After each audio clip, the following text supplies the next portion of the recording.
Anyway, I just want to mess around with the game a little bit because I've been having some misconceptions of not so much exactly how this game works, but there's like certain fundamental mechanics that I kind of either forget or misunderstand, you know? So I just want to sort of casually mess around with this game a little bit and see how, because I've upped the difficulty one step as well. This is the difficulty that wrecked me the first time I played this map. So last time, the civics causing instability really messed me up. But also, I've been sort of struggling with science. I'm getting to turn 200 and I'm essentially still in the medieval era. So that's not great.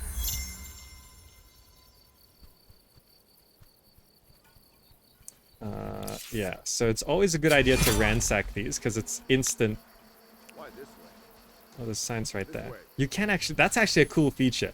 Once you tell units to move somewhere, and then as they're moving, you can redirect them. That's actually a really nice touch. Urgent affairs. Spawn new army, please. Thank you. Convenient. Okay, so I think one of the... I was watching this video about more power gaming this game. I've been playing pretty realistically with this game so far. And I saw this sort of power gaming move where you just get as much population as possible, and then you sacrifice your population to rush buildings. Right? And preferably you sacrifice your population to rush buildings that produce food. So, what? So you just get the population back. What's over there? My feet. What's over there? Okay, grab that. Yep. And the more of these guys you get, the better. No, don't claim territory. Ransack that.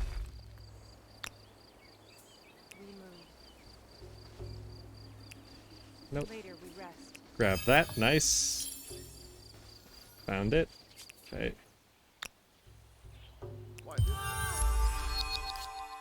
Got that world deed. Nice. Okay. EA accounts, you're watching me play this on YouTube. I'm addicted. Well, also drops are enabled for those of you who want them. So, if you want to grab those drops, can I attack this? Yeah.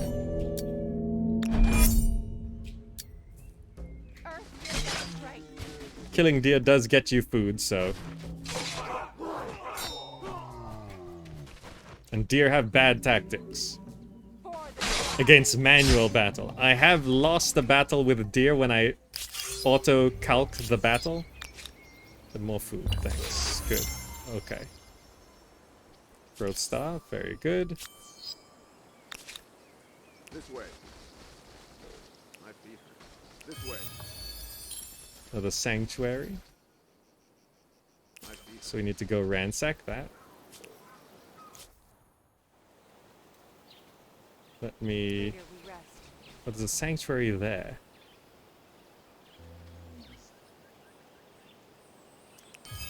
I'm not gonna attack it, because I want to just grab this food over here. Now you are gonna head this way. Onward. Let's do it.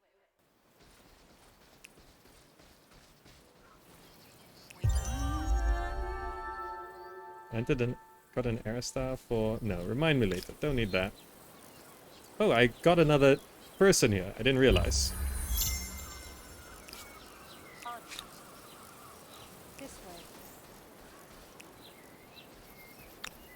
You want to split them up as much as possible.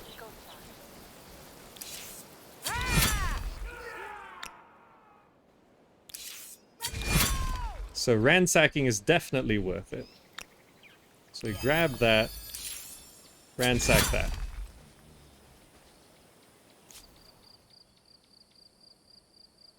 And this is not really... The deer has the high ground, so I actually don't want to... Can I go... Ah, yes, there we go. Tactics. We walk up to the high ground behind the deer. Luckily, deer doesn't exert zone of control. Manual battle. And then it's on the... Oh, decided to move down? Okay. So we'll both be on the river, but I have the high ground. There we go. I'm also addicted to watch. Thank you so much, Eakans. Oh, just hit that. Yep. Nice.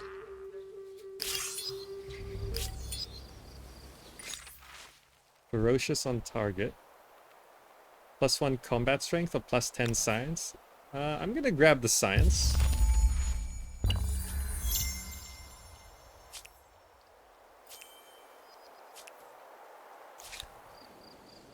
Okay, so I want to split you up, send you up this way. I'll send you round that way. My feet hurt. Send you down to grab that. Onwards. And not a great spot to attack that. You need to grab that. We can... Oh, you need more movement points to transfer this. I can try and move. Oh, no, you can't. Okay. We're moving up here. We move. Okay.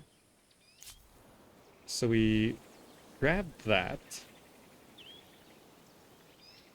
This way. Where'd that deer go? There it is. So I'm gonna grab that, attack this. Manual battle. Yep, it's fine.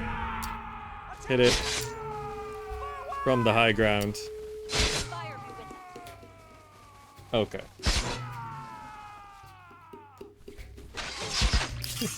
Take a drink whenever I say high ground. Look, the high ground in this game is insanely important. Let's do it. Okay, so I've got all the stars. It's just a matter of whether I want to grab any more food. My supplies sold like hotcakes. Exelizer, thank you so much. I'm going back to the bazaar for more. Do I want to just attack this? Probably not. All right. Okay, I'm just gonna check.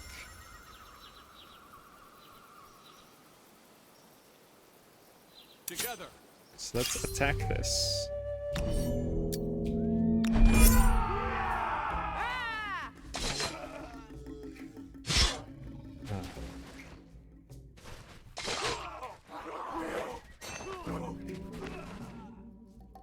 Yeah, when will Pharaoh Remake be released? Yeah, the most they've said is this year. However, I will not be surprised if it's delayed. Oh, we almost lost that one.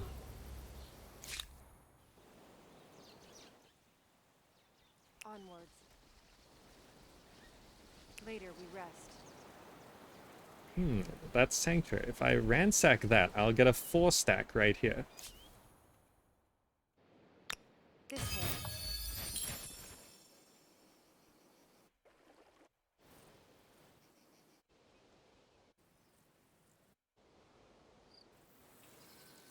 Also, I've been settling here, and I don't know whether it's the best spot.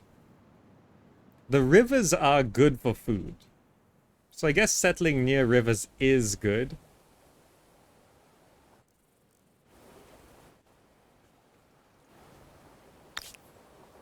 But I mean, it does just sort of recommend this. So let's say I stick to this. We'll just grab that now. This way.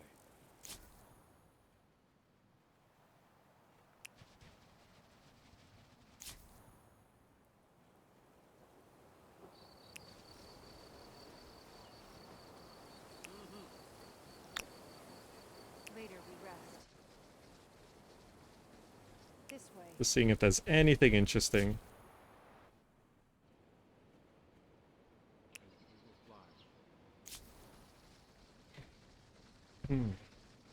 I'm staying in the Neolithic era a long time. Aren't you worried the AI will get ahead of you? The eras don't matter as much. What matters is fame score and basically everything else. Speeding through the eras does not actually help that much, besides claiming the early thing. So here's Sham, and I'm gonna get a 4-stack here. So I could just straight up wreck them. At this point, we can grab a quick unit there. Nice.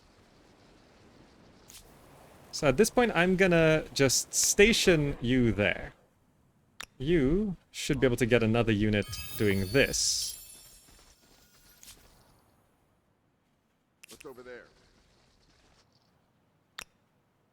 This way.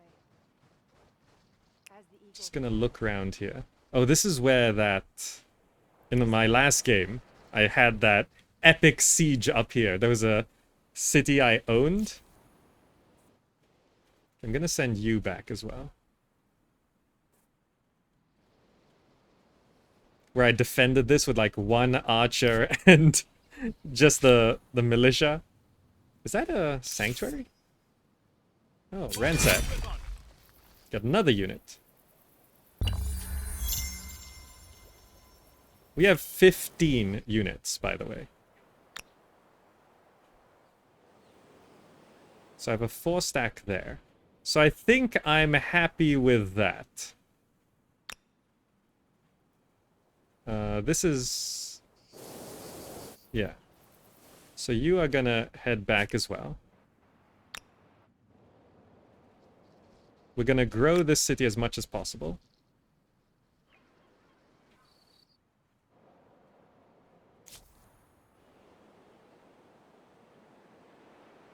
We're just gonna waltz in.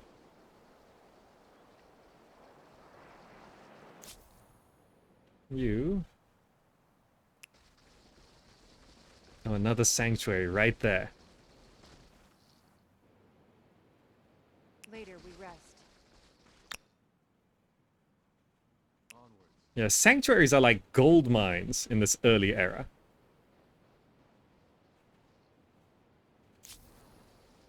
Oh, This way. Later we rest. there's one right there. Okay. If you ever come across a sanctuary, you just ransack it. So you ransack that. I don't think either of these... Are you in range? Yes. You ransack that. Oh, up here would have been nice to settle as well. You see this? It's like very defensible, but also lots of rivers. This is a nice area, but I'm not sure about strategic resources. So you're grabbing this bit of food. And then coming home. So if there's any spare food, we might be able to just... But I don't think so. Let's just gather up. Now you...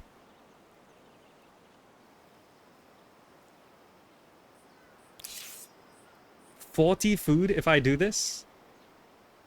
7 turns.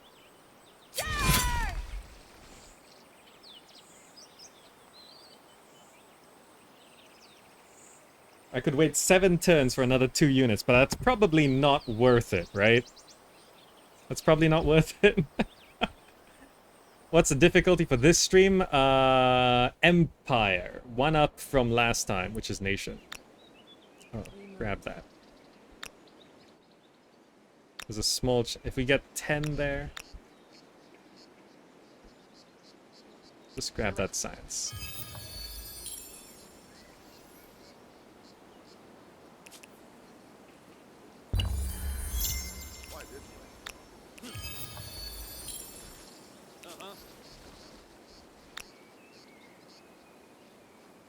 Yes, sir.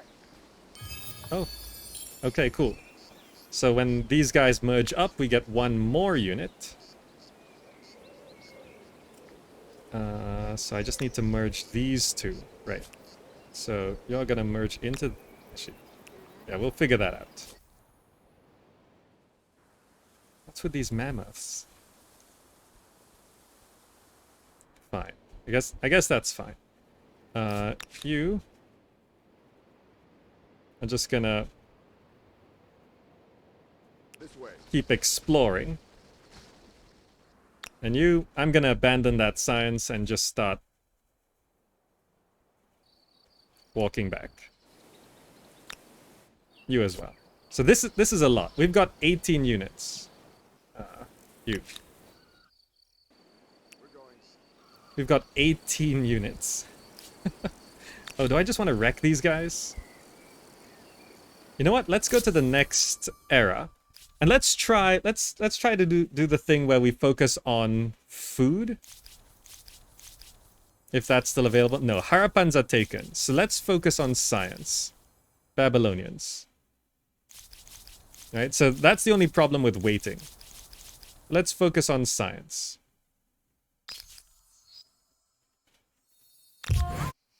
The challenges of a young civilization. It's hard keeping up with the neighbors when they have the wheel and you don't. Humankind learns quickly that everyone contributes. If you're terrified of wild animals, you can grow lentils or catch fish. Tribes settle towns. Towns develop markets, and markets begin the exchange of goods, services, and most important, rumors and hearsay. MTRS. Thank you so much.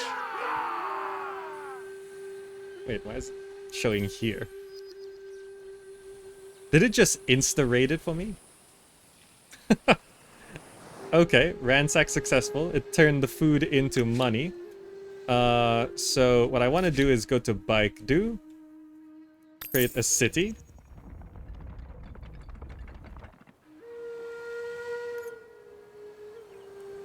Shamanism. I think this is always the choice. So in terms of techs, I want to get the one which allows us to sacrifice population, forced labor. So I need to beeline that, I think. Oh, I didn't merge these armies to get one extra unit. Ah, whatever. So this place, we need to just get as much food as possible. So I want to build farmers' quarters to prevent starvation. We can walk into here, merge into here. And then I want to disband until we are...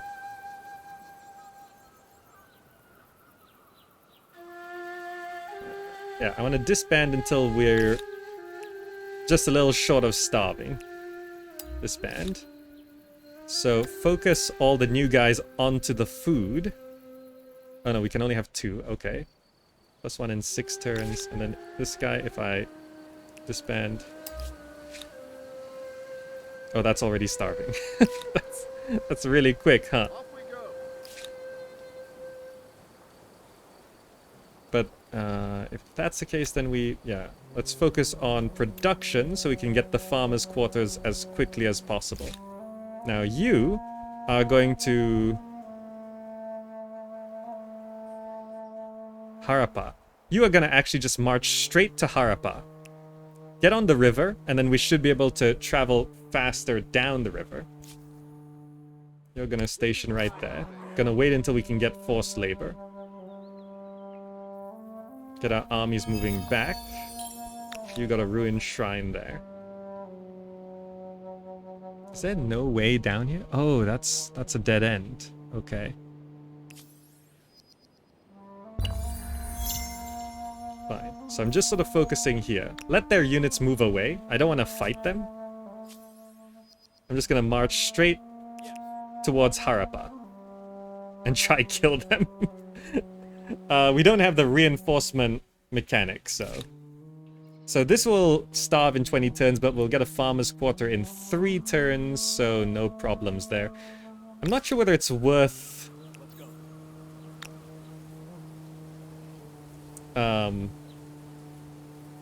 getting people in. I have a proposition for you. I think you'll like it. There is some merit in this. Nope. Go away. Show details. Can we afford anything? +5 influence on main plaza. So keep in mind, this is gonna lessen stability, but that will help pay for itself, no problem.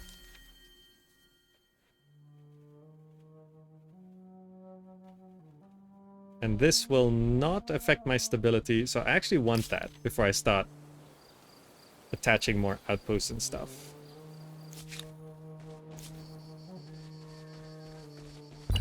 Okay.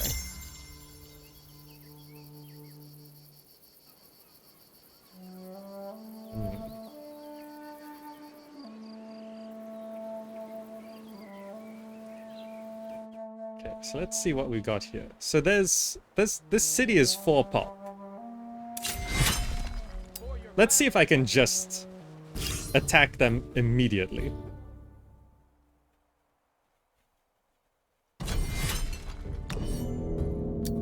And then see what we can do. Don't stand on the river, if anything. But then again, no, spawn there. We can move in. Now let's pull this guy back. We can move in to boost some adjacency strength here. Okay, so we have high ground.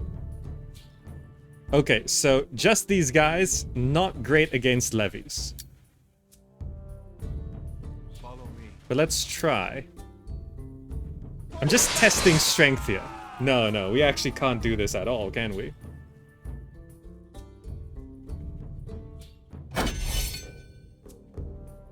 I just wanted to see.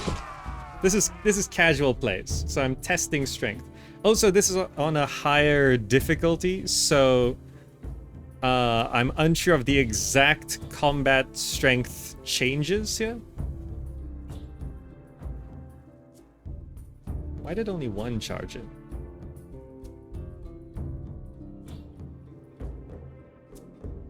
So if I retreat...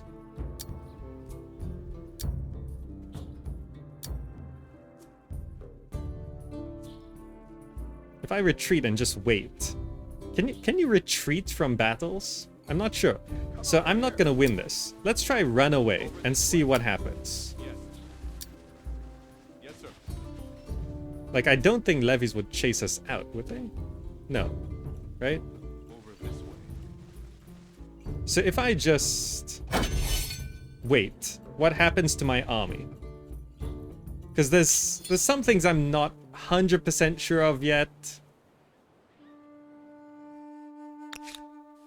I suppose what we should do is claim all these territories. So I should send you...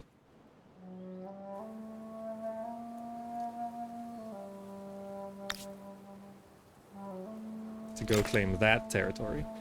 Claiming some territories might help boost 60 to do this.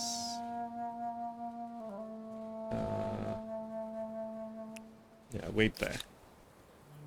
Attaching a territory would help solve the food problem as well. You... Alright, this terrain. The terrain on this map is actually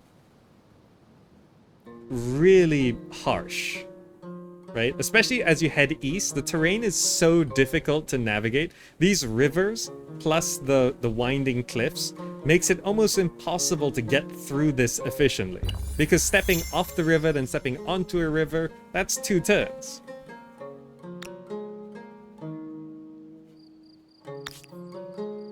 This costs 10. Okay, nice.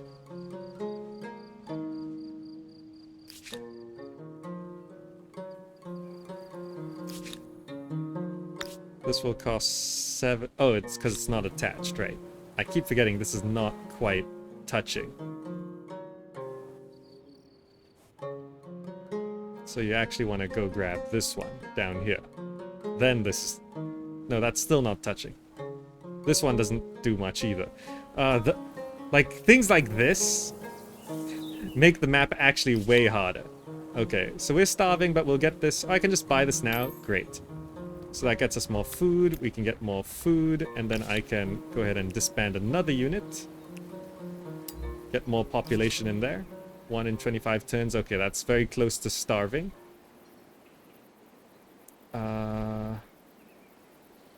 This is +1 food per researchers, +1 science per researchers, -10 stability. Stability's fine right now. I can just boost up food some more by doing that. I'll take 7 turns. Yeah, don't focus on money. Make it 5 turns. Okay. So you're just trying to... So you have to... You're on a river, then you have to step off a river, then you have to step on a river. And you have to go this path. You can't go around or anything because of the cliffs. This terrain plays such a huge part in this game. It's so difficult.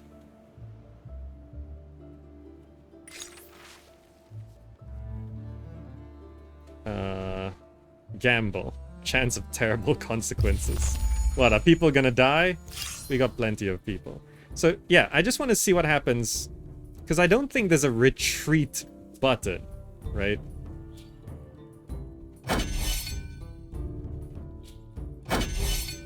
As far as I know, I keep my units. So essentially, this is a retreat. So this siege... Like, they've lost the population. This siege is actually detrimental to them, right? It's actually kind of damaging their starting progress. Need more food. That's done in 1 turn. I'd want to claim this territory as well.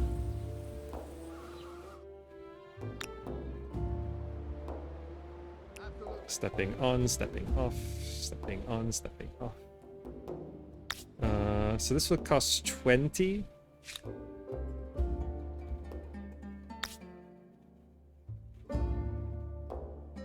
Closer is better. Just grab that. Closer is easier to defend. Just sending step off a river, step on a river. So stepping off doesn't take a turn, but then stepping on does, and there's all these windy rivers. There's 3 rivers here.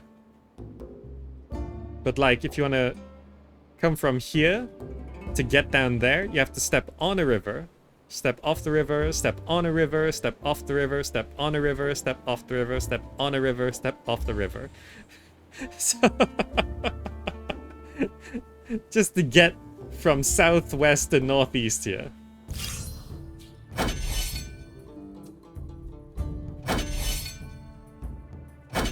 So this is the end of the battle.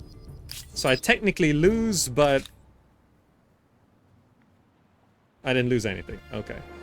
Then they send a unit out like that? Okay, I can just keep wrecking him like this.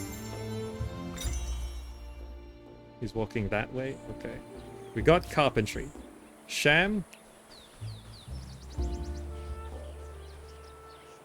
Oh, my army gets the retreating thing, so I can't attack. That makes sense, I guess. Oh no. Hostiles? They're warriors. That's annoying. So attaching this gets me more food, which means I can now disband more of these guys. 1 in 7 turns. Okay, that's shrinking. This farmer's quarter will be... Wait, no, I can just put more food in there. 1 in 17 turns, so that's not shrinking. Okay, we're up to 7 population. So, because population is so important that the last game, I won the game. But the AI that was far ahead in pretty much every metric was the one which had the ability to steal population, and their capital city had like 60 pop, right? My capital had like 30, so they had double my population, and they were just exploding in everything. It was crazy. Okay, Azza, nice. Oh, it actually says this here. Oh, I didn't realize those buttons were added. Okay. I'm just trying to scout right here. Ransack that for some money. New Civic. army composition. +1 combat strength, but I lose 10 stability. So, okay, we gotta be careful about that this time around.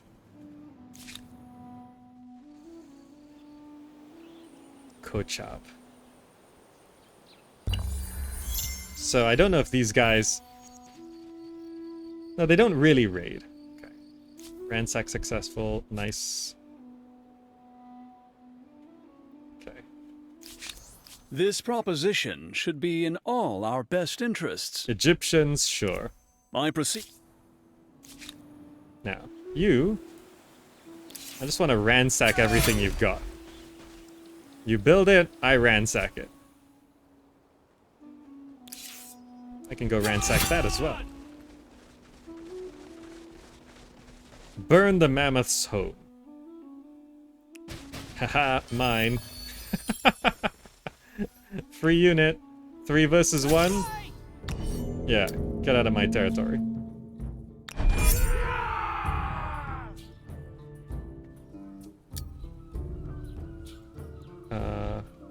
Can I actually make it up there?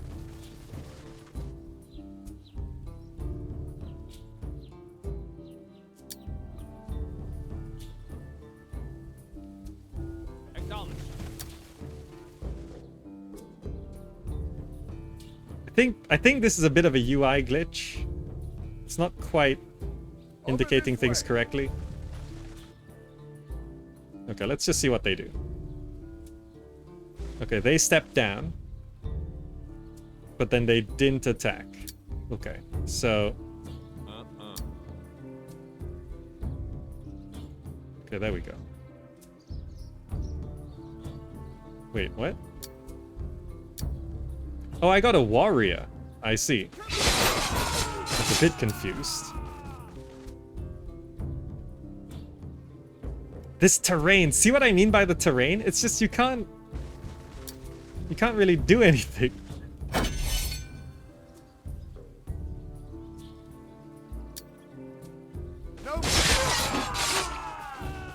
There's actually no way else to attack them. They just sit there and try and waste time. This is so annoying. See, this terrain is what I'm talking about.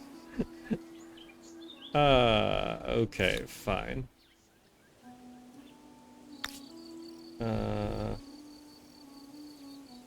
This is to try and grab production more than anything.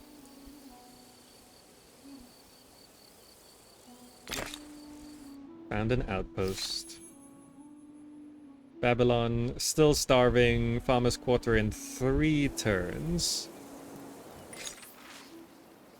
Some folks flooded, which is... Oh, that's why we're kind of starving as well. Okay.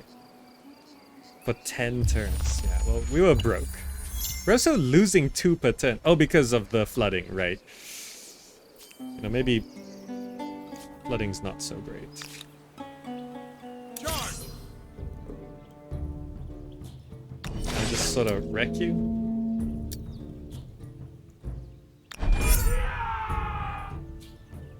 Oh, that's...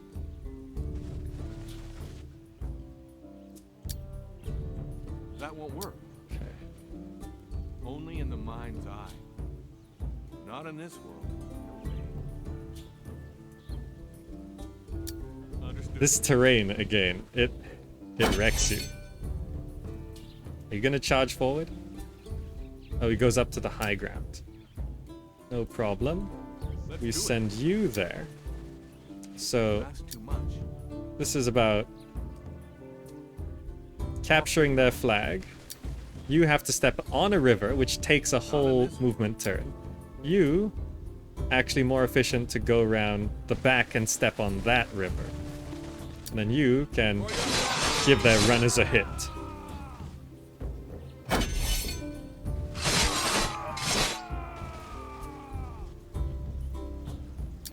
Then I pull you back. I put you here. I bring you up to here. So I can hit that. And hit that. +3 from friendly units.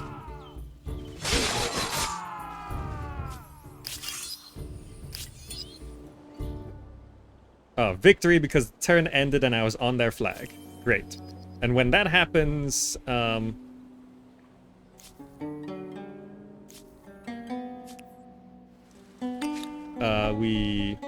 what? Their unit dies. Okay. So Orange has actually set up over this side. This side. Memphis?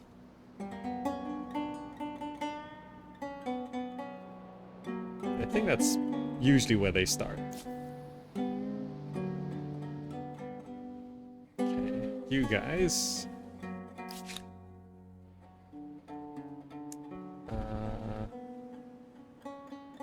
Can't attach that yet. We're just getting more farmers in. So you guys are actually going to walk back to the city to add to the population. We're still on 7. Oh, this battle, right. No. Just give him a hit. End the turn.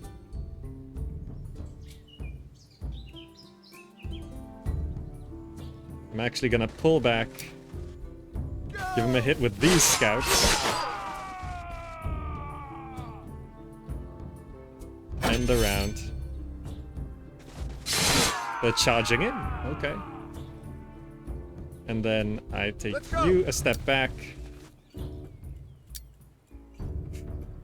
This might, on the off chance, kill them. Did it. That was way harder than it needed to be because they just took the high ground. That's why I talk about the high ground in this game so much. It really matters. Okay, Babylon will stop starving next turn. Meanwhile, you guys will add to the population of the city. You ransack that nicely. So, if I just stay here, green can never really expand, but we are pretty damaged, so I think I should pull back.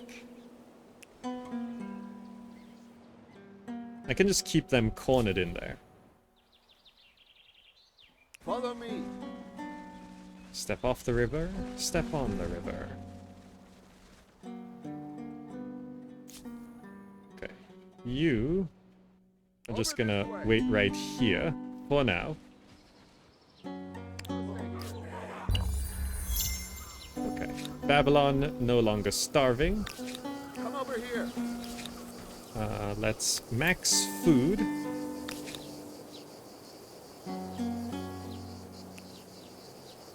Let's disband a unit. 1 in 64 turns. Okay, so that's pretty much the most we can do now. So, what I need, actually, is the forced labor thing, which we're getting in 9 turns. If I try and rush that, we can do it in 4 turns.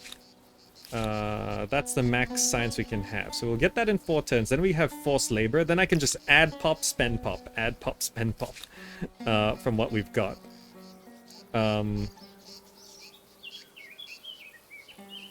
Oh, there is also this feast. What?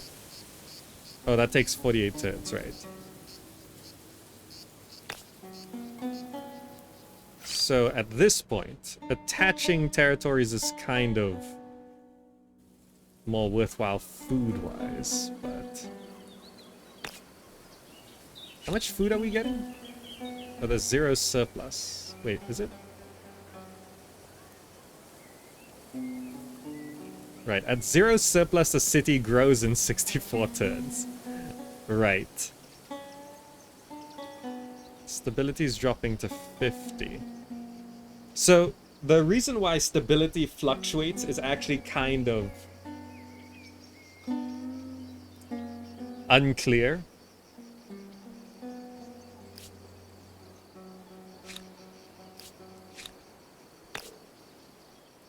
I could just continue building more farmers' quarters, I guess. Oh, they're back and they set up immediately? Wow, that was fast. Follow me. Let's go. Go Mesa. Okay. So you're sentrying there. So with 4 turns to go, I'll bring this army back. You're gonna grab that.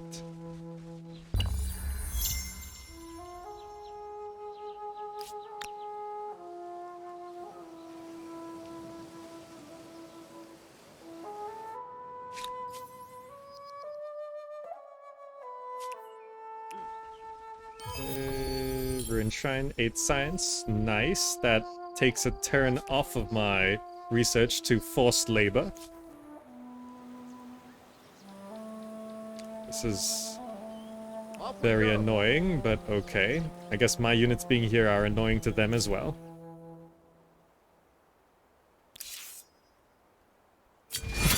Oh, right. Non-aggression. Fine. Just walk through them.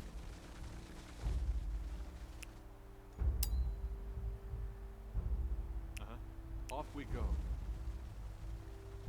Can I walk up here? No. This is all really blocked off. Okay, fine. So you guys are making your way back to Babylon. Forced labor 2 turns.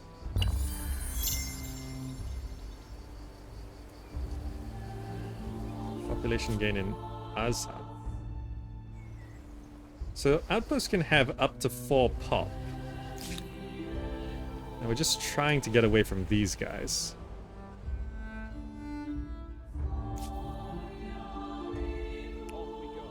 Get up on the hill, see what's around. Oh right, this place has real difficult terrain as well. So this... Either men or women... Plus 10 stability, plus 5 science, yeah. Either men or women... So this is a mistake I was making last time. I just pick all, and it doesn't help me. This actually gives me plus 10 stability. Less science, but 10 more stability, which is kind of what we require. Next turn, forced labor. Yes, Commander. Okay, now we can sacrifice people.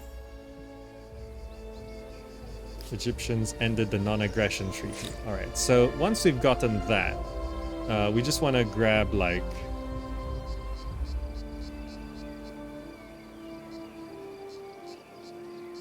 roads. Reinforcements is kind of a really important one to have, so I'm just gonna head for that.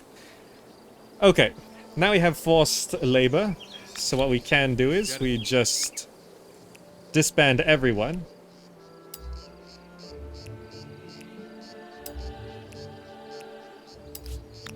Let's go. All the scouts. I'll keep the warrior. So now we're massively starving. But we can spend population to boost food. So I spent 1 pop to get the farmer's quarter done. And then I can fit more people into food. So we're still losing food there. Minus 28, really. Maybe I overdid it. Let's do that. Then again, we're gonna just spend 2 pop, which then... to get a whole new farmer's quarter. Add more people into food there. Okay, no longer starving. Right? So we've gone from 7 to 10 population, and we're still gaining food, plus 5 a turn. Just to really boost the population. Then as we... Actually, in that case, if I look at this, there's some techs here that boost food. Plus 2 food on river. There. Where's the granary? So I want to get that. That's the granary. I never recognized the granary. Plus 2 food per farmer's slot. That's actually what we need. Calendar, irrigation. So this is plus 2 food per farmer's slot. Plus 1 farmer slot. So that will then allow us to... Plus 2 food per farmer slot. So this is food per farmers. It'll go from 6 to 8 and we'll get an extra slot. Right? No, don't disable organized warfare. Okay. That's what we need. So there's some of these things that I'm just sort of working out right now. Go grab that next turn.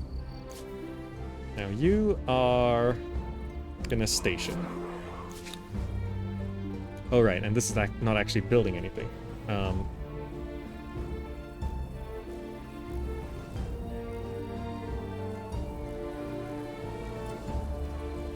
+1 food per researcher. That would actually make it handy. And I can build it there.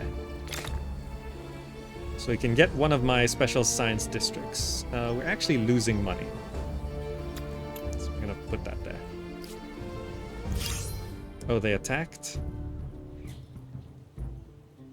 Just retreat. I'm actually retreating these units, and sending them to retreat will actually give me a big movement bonus. Great.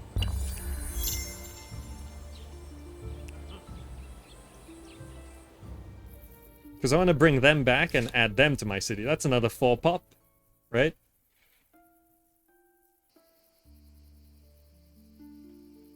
So we're waiting on... Oh, right. Because we took people off science. I want to boost science if possible. Yeah, we can lose money for a little while. Just get the science going.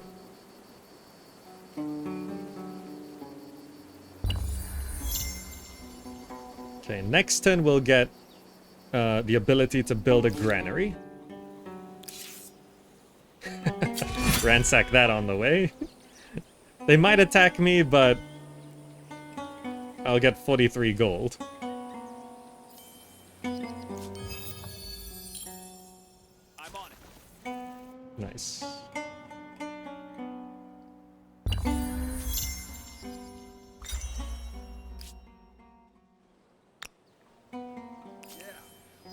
Run away! Ransack and run. Hit and run. We've farmed our southern neighbors quite a bit, so now I want to grab the granary. So it takes 2 pop to get this. So currently we're getting... I think this is worth it. Spend 2 pop. Get this. I can disband that warrior, really. Bad with population. So we're gonna drop from 10 to 8. But our food goes to plus 30 a turn. From losing 2 pop, this goes to 8. So we're now making tons more food. We're losing some stability. So I probably want to grab the...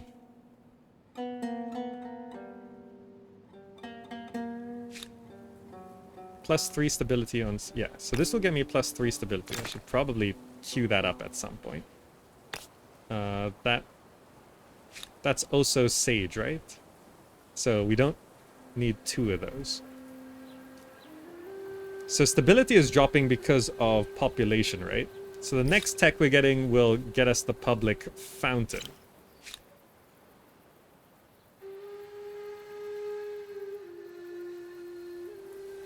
Artisan's quarters does not drop our stability, I think.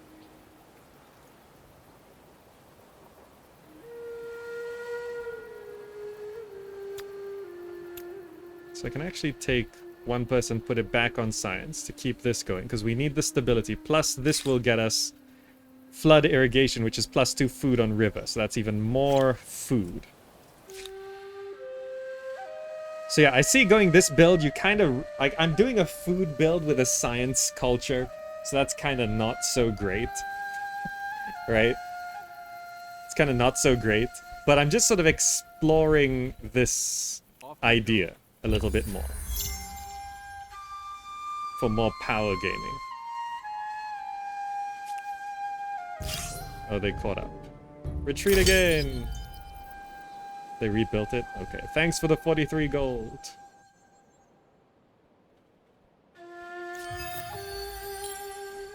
+5 cents. Nice. Let's go.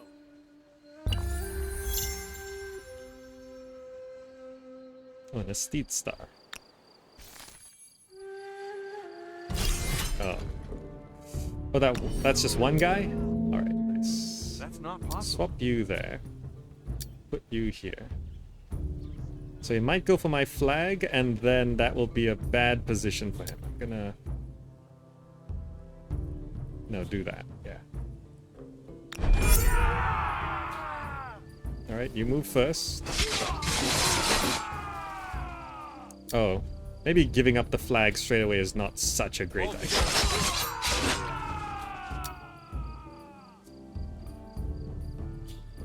All together. Now, now. No fear. Okay, that worked out.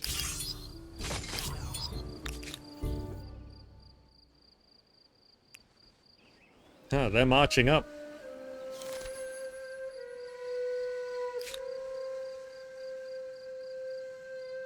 I think if I want to stop them from marching through, I have to attach this territory. Then they at least have to declare war.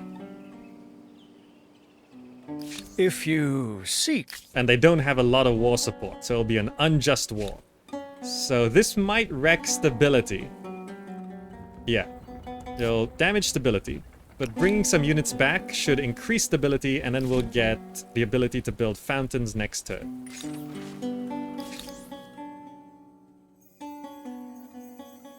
Both of these will mess with stability, so let's not do that. 5 science, nice. Akkad is there, peaceful, good. Redoubt is there, hostile, okay. I shouldn't have stepped on that river, it's fine, whatever. Okay. Yeah, Babylon gets food from scientists and science from farmers. Science from farmers, is it?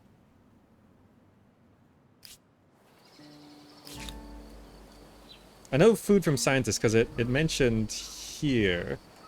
Plus 1 food per researcher. It doesn't say science from farmers. It says food from researchers though. And I'm sort of... Okay, so now they're trespassing. Right? I think that unit was already in my border. So they can do that, but sure. Okay. Not in this world. Okay, we gotta...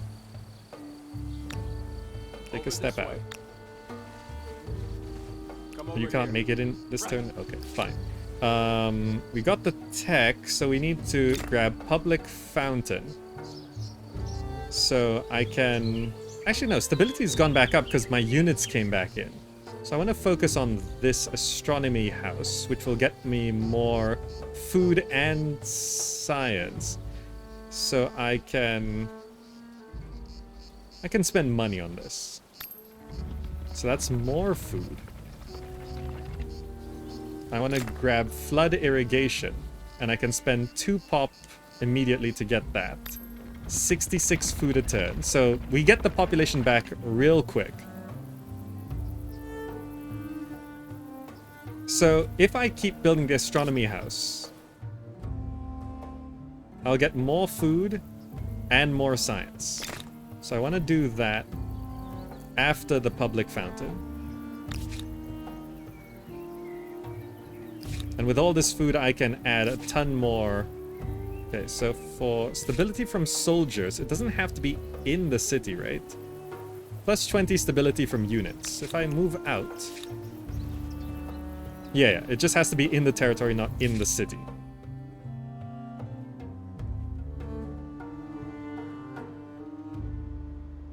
You know, I'm actually just gonna tell this guy to come back home. It's a long journey. All these independent states have shown up. 2 hostile ones just to the north. So this is a build that relies less on expanding and more on just trying to build up as quickly as possible. Fishery, plus 3 food on harbor, and the ability to build a harbor.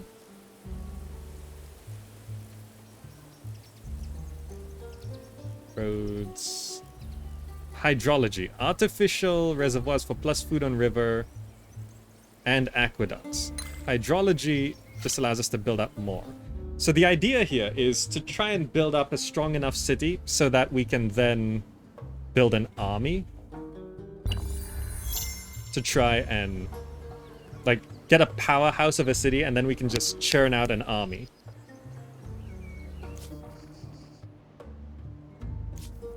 Oh, this whole thing is a thing. I didn't realize. Okay, so you four are popping in there. So we're already back up to 8, plus 56 food a turn. So I can start disbanding these guys. Disband unit. Just disband them all. Plus 4 population. You're in there for any rudimentary defense. And we're not even starving. Okay, so we're up to 12 population.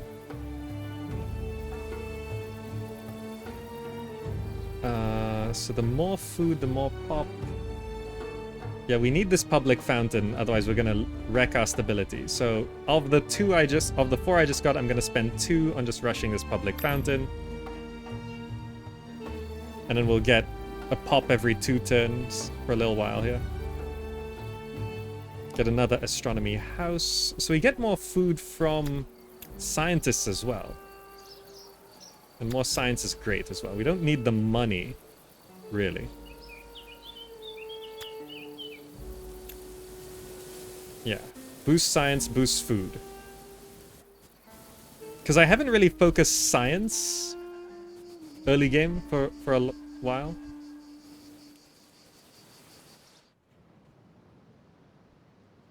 Attaching another territory will cost 230. I do want to grab this territory.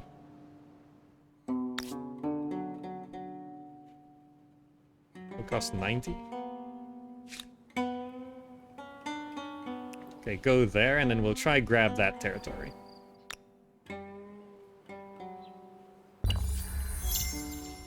So Babylon's at 9 pop.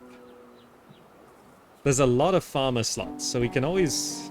So this is where you would want to just have as many possible scouts from the early game as possible. Once you grab these techs to boost up food, you just suddenly have 9 farmer slots, 48 food a turn.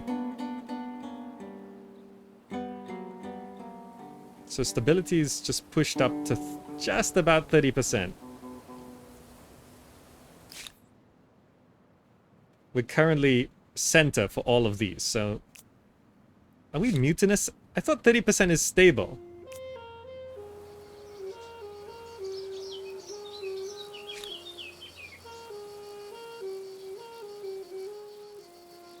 Huh. Can I... No, you can't.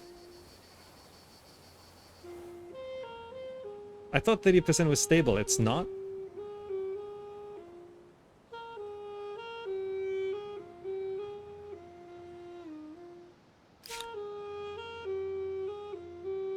I thought 29% was mutinous. That's my mistake here.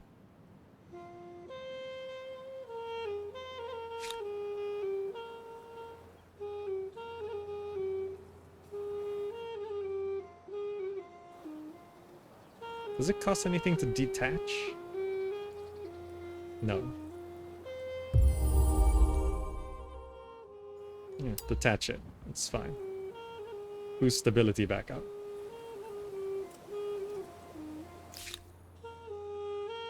I'll grab that, yeah. Plus 5 science. Follow me.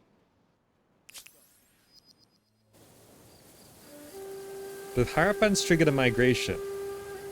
One population moved from Babylon to Mohenjo-Daro. Okay, this is something that kept happening to me last game. I don't know how to stop that from happening. They just stole a pop off of me. And that's very annoying. Okay, so stability is going back up.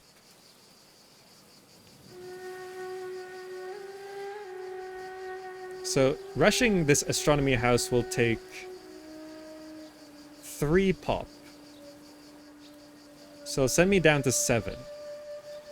But the less pop I have, the more food I generate. So, and also this would mean I get +1 food per researcher. +3 science per adjacent farmers' quarters. So I want to build farmers' quarters around the astronomy houses. I see how that works.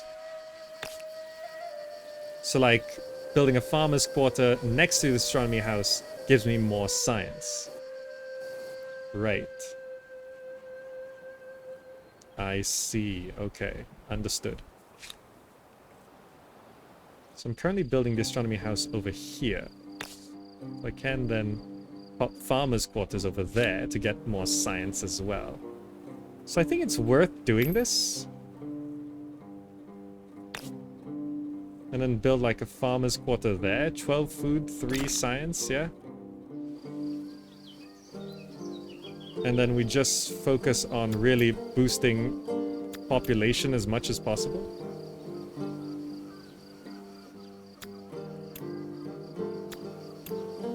+1 in 2 turns. I'll just put everything into food. No, having 1 there, 1 there.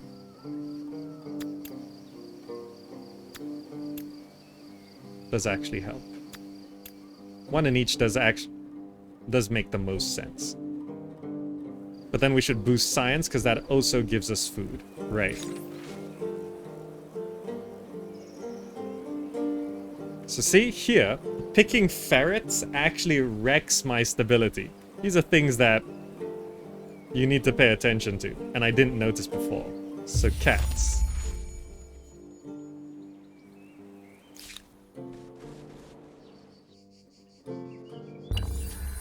Okay, so that boosts some stability there as well. Then we're gonna build this farmer's quarter. So this farmer's quarter gives us tons more food. So I'm at 7 pop, but I'm not sure whether it's worth spending the pop to rush that. I feel like I'm overdoing it at that point. What tech are we going for? Hydrology, which is for even more food. Oh, hostile army. Off we go. So like I don't know the good and bad points for like the specifics. Right? Like, is it worth spending 2 population to rush this farmer's quarter? That will get me a ton more food. And more science, actually. Like, I think this is where I should experiment. But then I would lose 2 population, which feels like it holds me back. But how much food would I get per turn once this is done? I might get the 2 population back in like 2 turns, right? So instead of this taking 13 turns,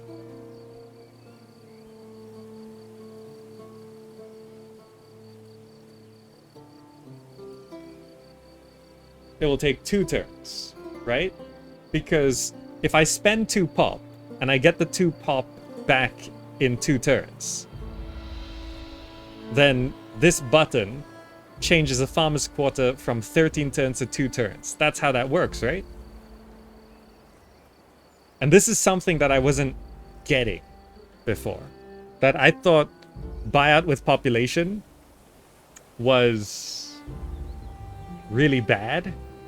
Like, I don't think this wrecks stability or anything because it doesn't say it does, but then again, I don't know if the tooltips are just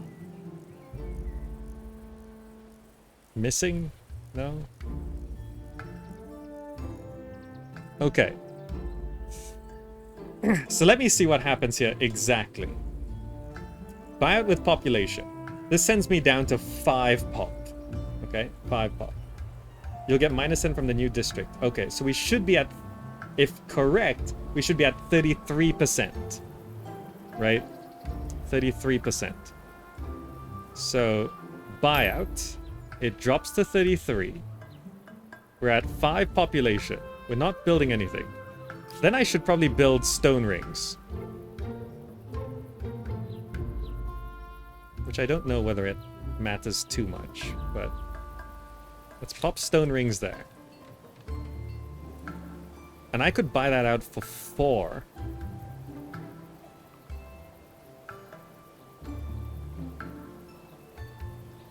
Like, is this worth it? Is this actually worth it?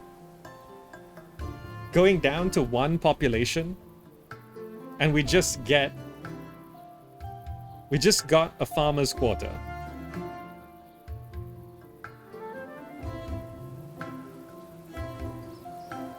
Right? Then we just get 1 pop a turn, right? Or even more than that, right? +1 in 1 turn. Your city's food output is high enough to support population growth. It is currently gaining 1 population every 2 turns. Next population gain 58% plus 60%. Okay, so it says it's gaining 1 pop every 2 turns, but that's because there's not many people in there. So if I just did this, like, this is 97 food a turn. How much food does it take to gain a pop? This percentage thing is confusing to me. So, okay, I'm not going to spend on the stone rings yet. But I just want to see... I'm currently at 5 population, gaining 97 food a turn. And we're like halfway through. 97 food a turn should be more than +1 pop, right? But let me just end the turn and see what it says. So in 5 to 6 with a little bit of leftover. Okay, so it takes a lot of food to do this. But by waiting 1 turn, this has dropped from 4 to 3. So essentially this would have been the same thing. But I can... Like, I think I should just spend population whenever possible. Right? Because if I just go ahead and buy these stone rings... AM Tune, thank you so much for the raid. Welcome, everyone. Welcome. We're just experimenting with murdering our population. For production and money. And I think the correct answer is to murder as many people as possible. And it's something I didn't realize before. I think the power gaming move in this game is to murder as many people as possible. Right? I feel like there should be a stability penalty for buying out with population.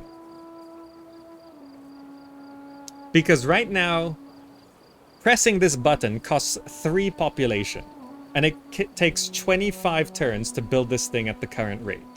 So if I just focus everything onto food and kill everyone, and then just keep all the pop here. So it seems like the current population doesn't affect how much food it takes to get to the next population, right? Can I just... No. Balance policy and then just focus.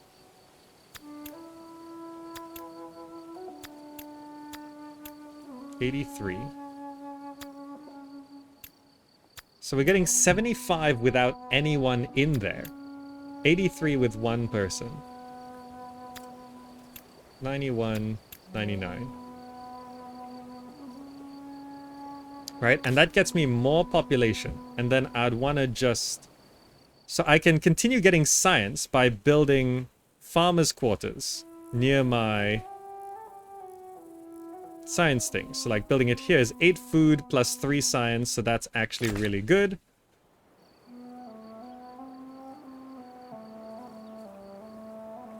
And is it just worth it to just buy out with population here?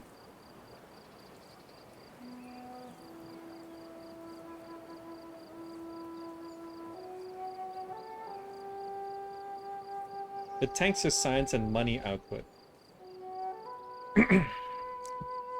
So if I put 1 person into science, I get 8 science. It does tank that, yes.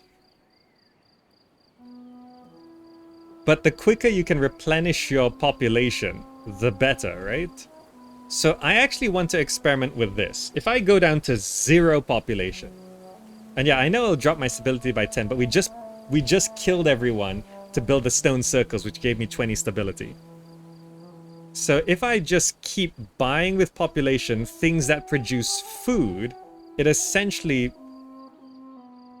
brings things back. So I want to see how long it takes to recover by pressing this button here. So I have 0 population, right?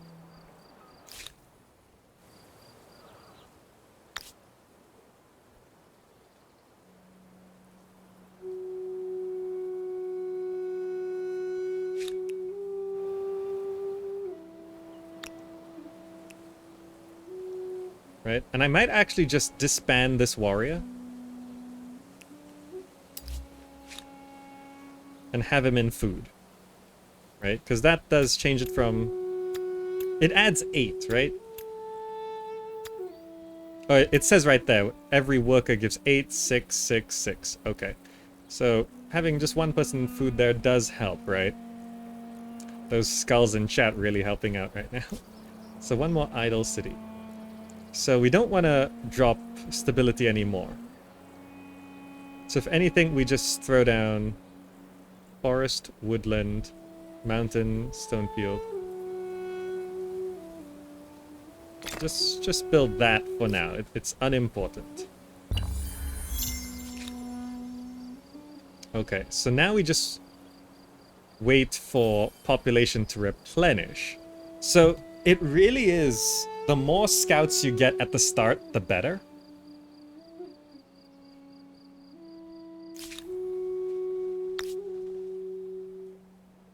I just want to snag that, and then you come back and add back into the population.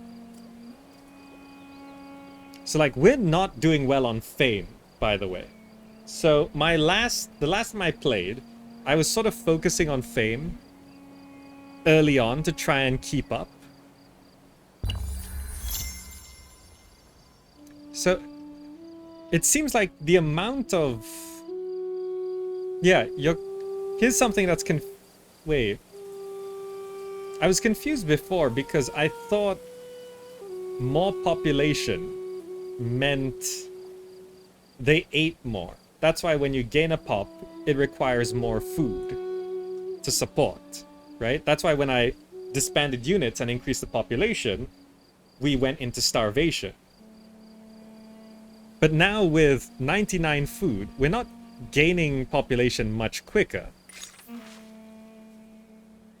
+5 money, minus science, +10 industry. For 60. Do any of these... Okay. Sure. So I can't tell how much food population eats. Because I went from 10 population to 0 population. And the amount of time it takes to gain a new population is pretty much the same.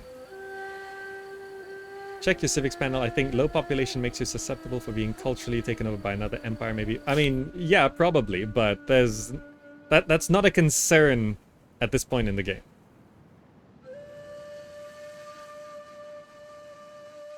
Right, we're currently centered on all of our ideologies, so stability is the highest it can be right now.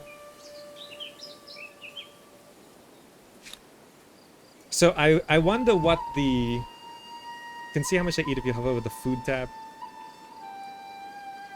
-16 from population consumption. So we gain a pop next turn.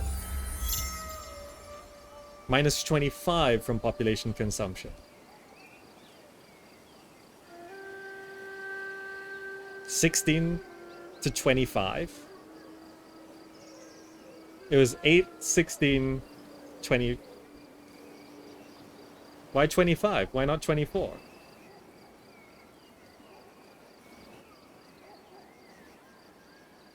See, it's these little things that have been confusing me about the game in terms of my understanding.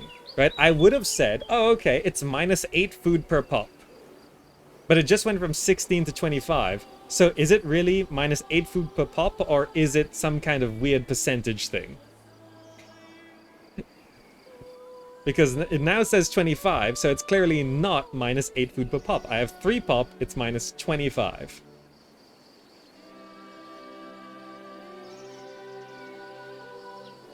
Each pop consumes 8.5 food. If that was true, why wasn't 2 pop -17?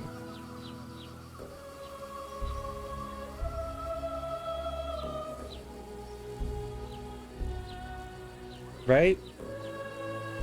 So like, I'm trying to understand the exact mechanical specificities of this game.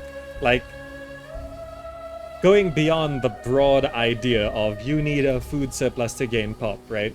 Like, when it comes down to the numbers, anytime I take a closer look at this game, something seems inconsistent. And it's probably not inconsistent, but I can't tell what the thing is. I'm being ransacked?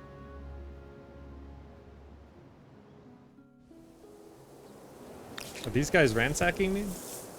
Oh, these guys are ransacking me. Oh, okay. Which does what? Stability loss.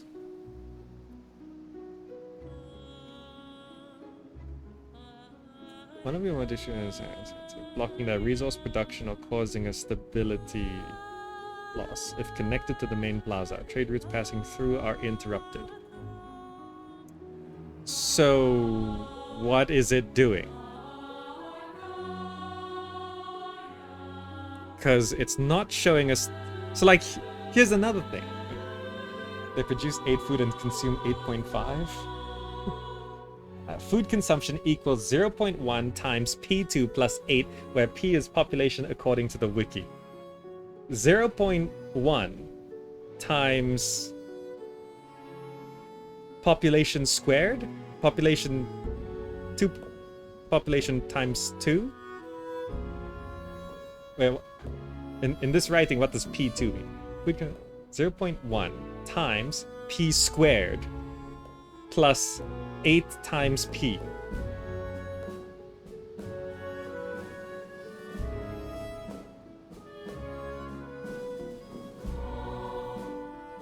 Okay, hold on.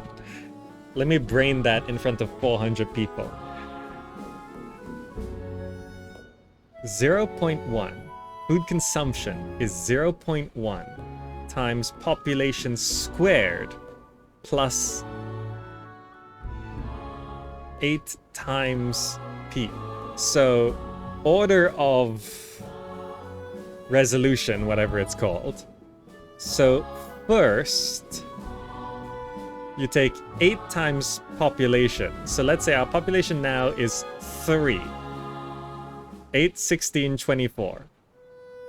Okay, so 0.1 times 3 times 3, which is 9. 0.1 times 9 plus 24. Is that correct?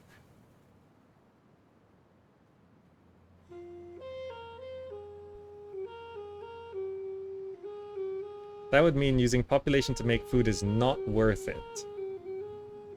But that's not what the power gamers are doing. I was just watching a video where this guy was spending population to make more food, and he just exploded all game. And I was failing to understand why, because I tried spending pop in the game and it felt bad, so it didn't seem correct.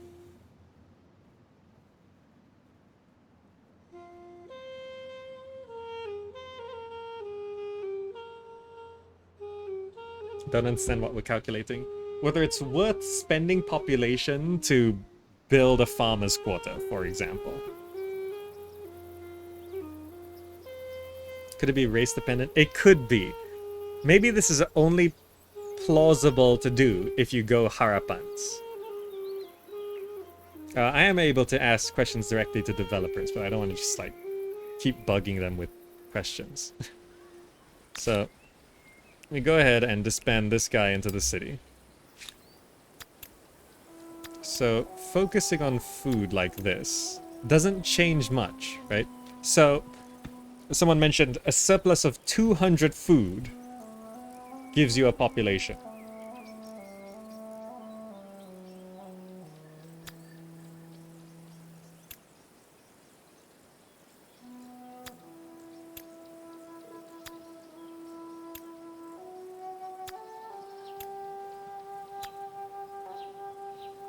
I do like how the numbers preview when you mouse over. See, like, if I mouse over here, it highlights the ones that are changing.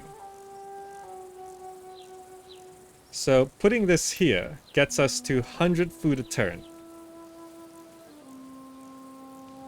Right? And boosting science is important. Okay, so far spending population to build these things has not really paid off. I think I really have to study exactly how all these things come together.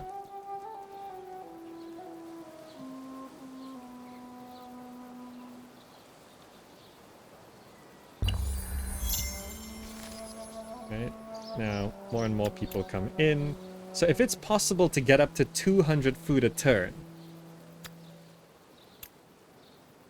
that actually helps a lot. So now if I just try dump everyone into food, because it's not really changing much. Like if I do this, yeah, even that doesn't like get me the...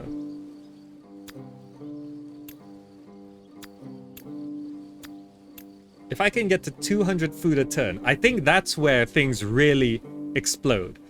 Getting to 200 food a turn, and then you just churn out 1 pop per turn.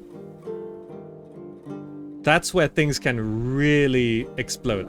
I think that's kind of a goal. That's lucky.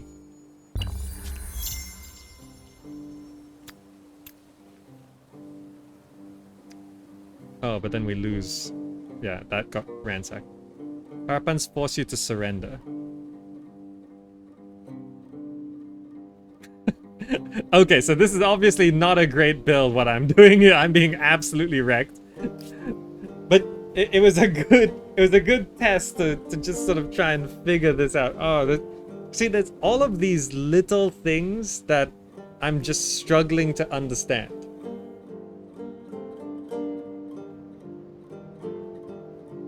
Also, I don't know why they could just immediately... Perhaps we have... I was not looking at the war score. So, like, that's something that this game needs. The Harpans just attacked me and forced me to surrender, and I don't think we were at war. Were we at war?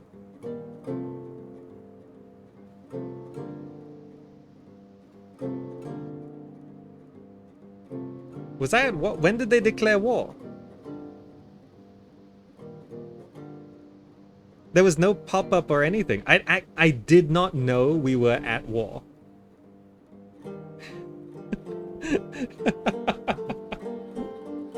I did? No, I wasn't. I mean, it does autosave. Let me load back a turn. What turn is this? This is turn 45. Let's load back to turn 44. Were we at war? If we were at war, I actually had no idea. It's in the notifications at the bottom. I was going through them, but I don't remember someone declaring war at me. When you ransacked, you were already at war.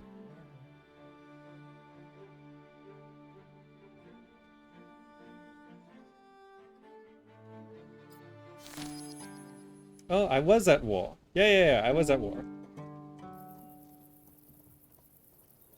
I actually didn't realize.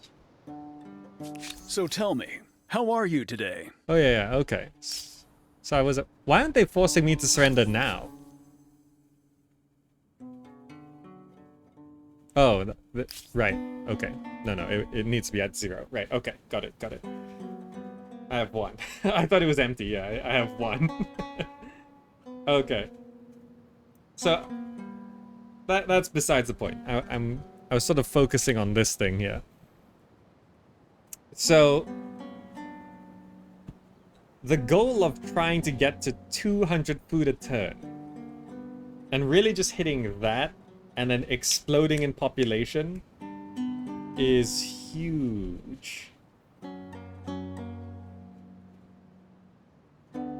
Yeah, we don't have the encyclopedia in game. There's supposed to be, but it's grayed out in all of these events, so it's not finished yet.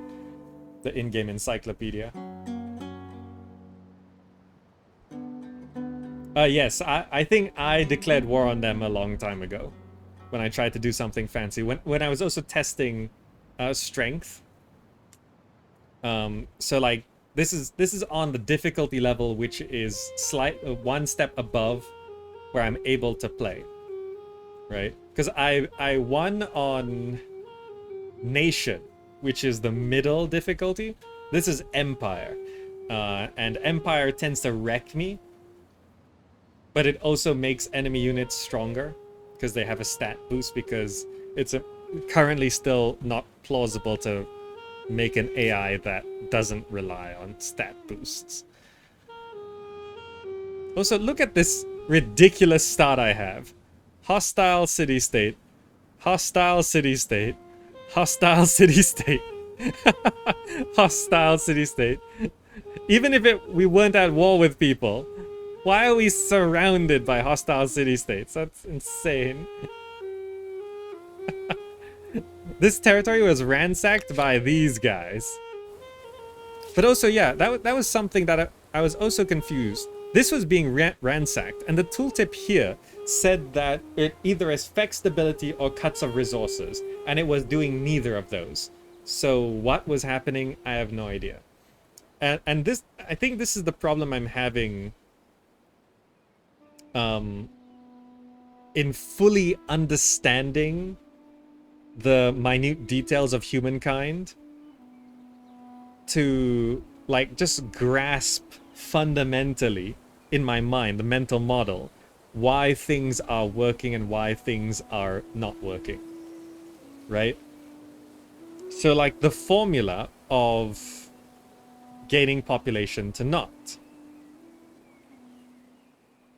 right? So like I got the sense that the more population you had, the more they ate, so the slower you grow, right? But I didn't have a sense of how small that was, or how much food is required to get to the next population. You actually see here, it doesn't actually say 200 surplus food gets you another pop, right? It's a bar, and there's that next population gain, 61% plus 67% turn symbol, right? And it says roughly gaining one population every 2 turns, right? But if you take these guys off until it says 87, it still says one population every 2 turns, when that's not true, right? 87 food a turn is not one population every 2 turns. That's wrong. It's 2 turns and a bit.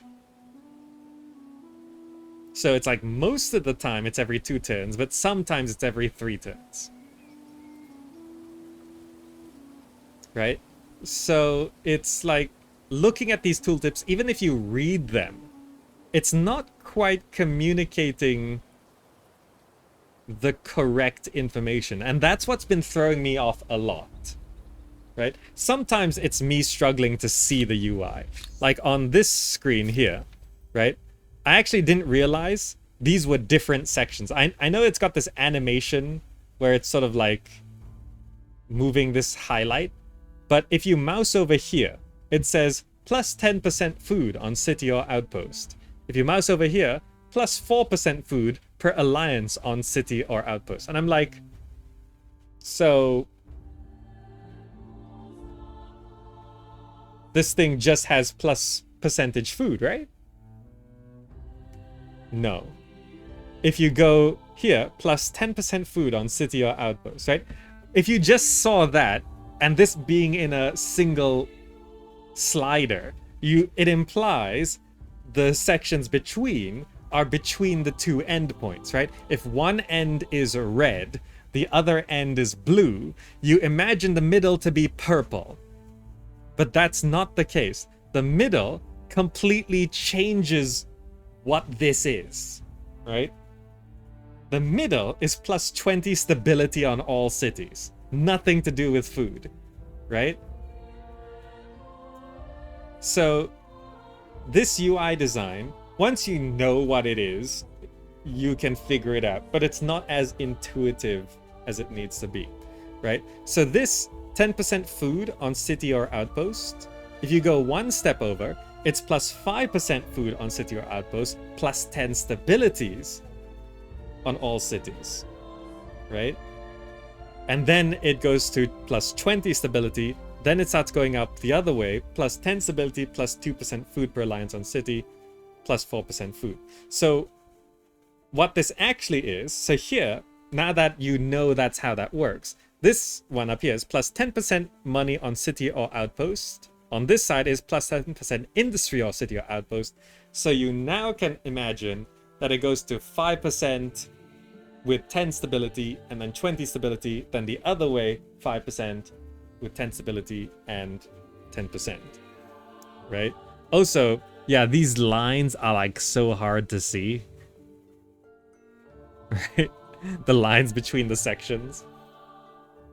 So this being a slider is sort of like in an RPG where you have a slider for hair and it just changes hairstyles.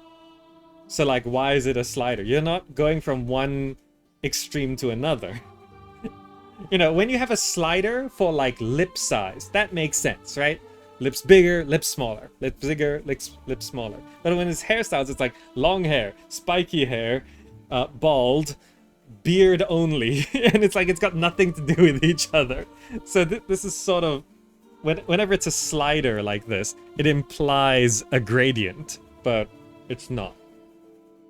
Right? It's not a gradient. It changes to stability 20 on the middle. And then there's two extremes in different directions. Right? This is plus 4 influence per territory. This is plus 4 turns before being converted by other influence, with 20 stability in the middle. Right?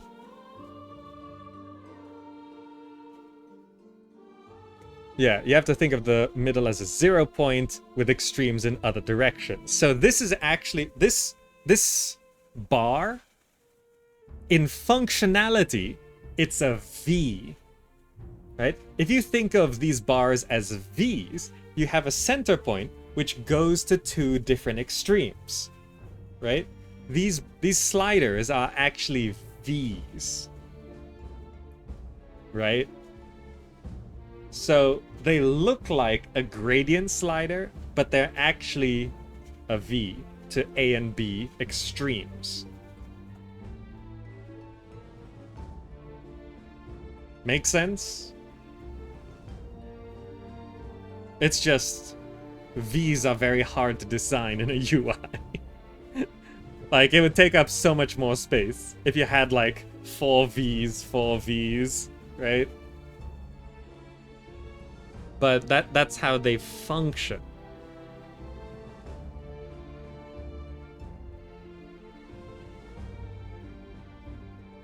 So these bars, they are gradients, but they're each two separate gradients. Like on this one, it's one gradient going to the left from the center and one gradient going to the right from the center. It's not a gradient going from left to right.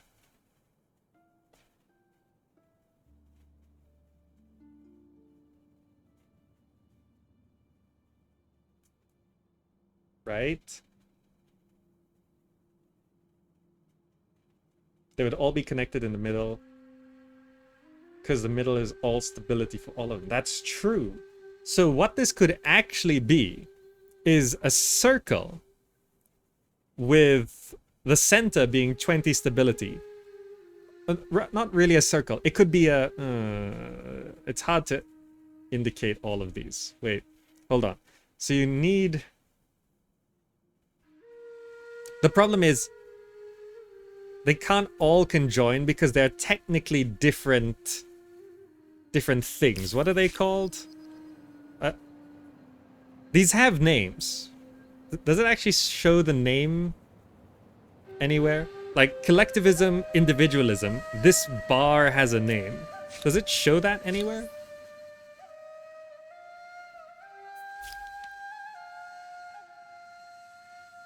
All four are ideologies. Each ideology has a name. I don't know the name of the ideology. Like collectivism and individualism is on the economic. Okay, this broken tooltip actually tells us. Economic, geopolitic, order, and social. Okay, that's their names there. So yeah, they're all four ideologies, but this is the economic ideology, which then has two gradients going to two extremes, being collectivism and individualism. But the center here is not it's not the middle point between collectivism and at least mechanically, this is not the middle point between collectivism and individualism. Mechanically, this is a different thing altogether. In fact, the middle point is actually zero. It's nothing. It's not between the two. It's nothing. It's zero. That's why the V thing works, because the vertical movement implies increasing in that direction, right? Decreasing in individualism does not increase collectivism. It decreases to zero, and then you can increase to collectivism, right? It's like that. Zach Nolian, thank you so much. 36 months. 3 years. Wow. Yeah, so you can't have all of them go to a single center because they're four different subjects, right? They're four different ideologies. So you can't have like an X where you have different bars going in different directions, because then what that becomes a mess of basically 8 spokes. Yeah, because there's 4. You'll need 8 spokes, and then it just becomes a confusing mess. That's worse than this. You can't do that. It's just, I don't know how you would sort of explain that these bars are actually V's mechanically. I don't know how you would communicate that without actually having them be a V. But that would be weird to look at. Ironically, the 20 stability middles are better than extreme bonuses. Yeah, also, it doesn't feel worth it going out here. Plus 10% industry on city or outpost. Like, that only matters when it doesn't matter, right? I have 43 industry. If I push that all the way to the extreme, I get 4 extra industry at the cost of 20 stability. That's not worth it, right? If I had 1,000 industry, 10% would be a lot, but at that point, I have 1,000 industry, so what does 10%... Like, if I have 1,000 industry, a 10% bonus would be 100 industry, which doesn't change anything for me, right? So these bonuses on the end, they're just not worth it.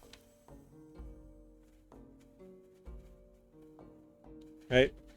The extremes are more worth it. Like, I'm not sure whether I would trade 20 stability for 100 industry.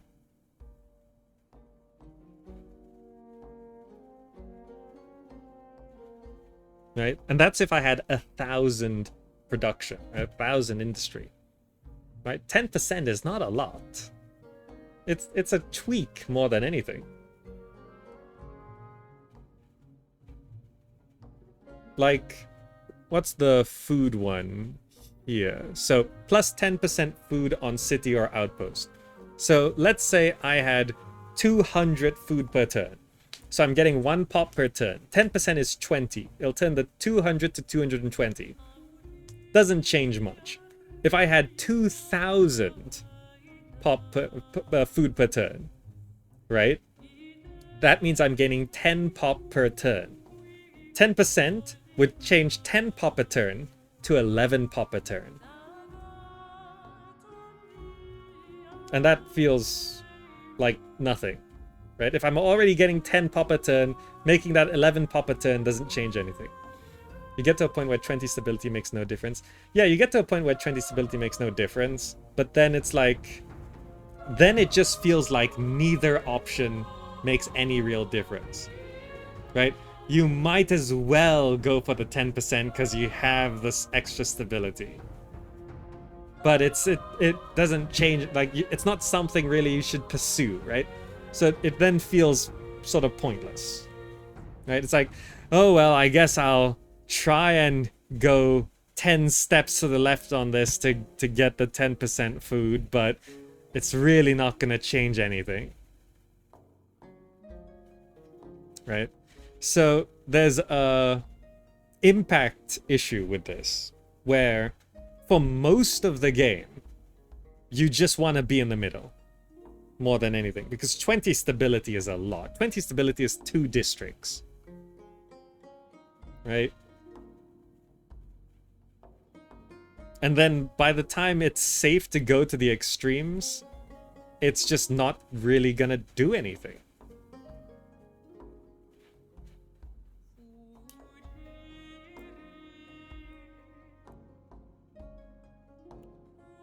Then there's the UI problem where, yeah, these are actually Vs.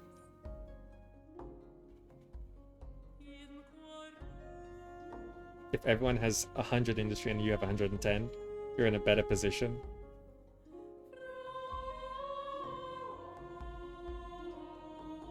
Yeah, but it's like... an extra 100 industry when you have 1,000 industry. What's more important at that point would be just getting 1 unit on a high ground position. It would do more than that 100 production. You get into a battle and you have 1 unit on a high ground position. It's worth more than that 100 production per turn.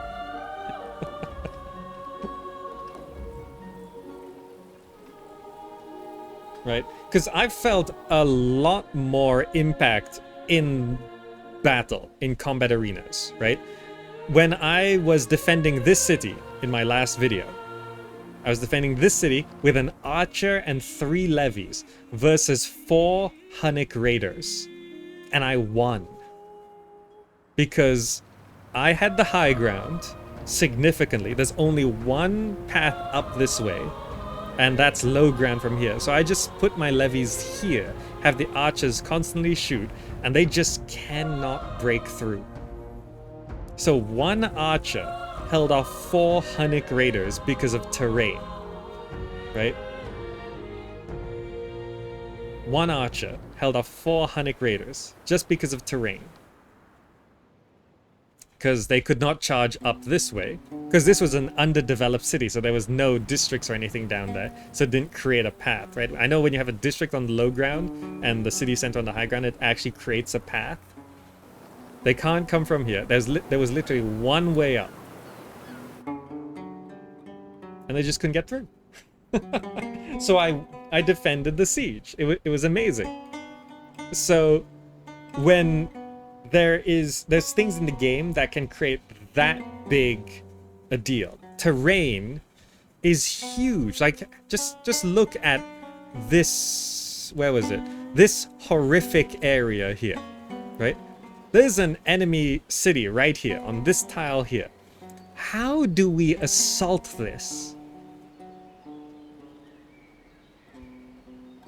How do we attack this nightmare? Right? Once you know how combat works in this game, you look at this and it's like, I am not touching that with a 20-foot pole, right? This is impossible. It is just not worth it, right? Right? You cannot attack from here. Coming through here, you're on a river. You can't attack from the back here. You can't attack from there. You can't attack from there. You can walk up here, I think. Right? So the only way to attack this tile is from the low ground. Because the only tile that's on a level playing field, you're on a river, which gives you a penalty. So there is literally no good angle to attack this tile. Enemies also on a river, though? Yeah, I suppose. So the best way to go is from here, but then you have to funnel through one... How many tiles is this? You have to funnel through 1, 2, 3 tiles to come through this way. You can't stack units in this game, right? So you're funneling one at a time here, or you're funneling one at a time here. So maybe if you spam archers on the low ground and just shoot out. But if this was not an independent state and an actual city with proper defenses, it just becomes harder and harder. Right? So it's doable, but it's just not worth it. Might as well just use influence, right? Terrain plays such a huge role. So when I start to see these things and it's like 10% to your production, it's like I would rather focus on how to tackle this terrain than worry about how to balance 10% on my production through civics. Right? Right? I'd rather focus on this screen than worrying about the civics, trying to get 10% production. So I might have maybe one more unit to assault it. Like one more, like if I had 10 units, the 11th unit would not change the outcome of this battle. Right? Yeah, it would give me a slightly more edge, slightly bigger edge, but it's like if I had 5 archers and 5 phalanxes going at the city, the 6th archer unit would not change anything. Right? So I might as well focus on my positioning and getting my troops here somehow in the best possible position, trying to figure out what text to research next so I can have the proper siege units, trying to make sure I don't go to the next era and make my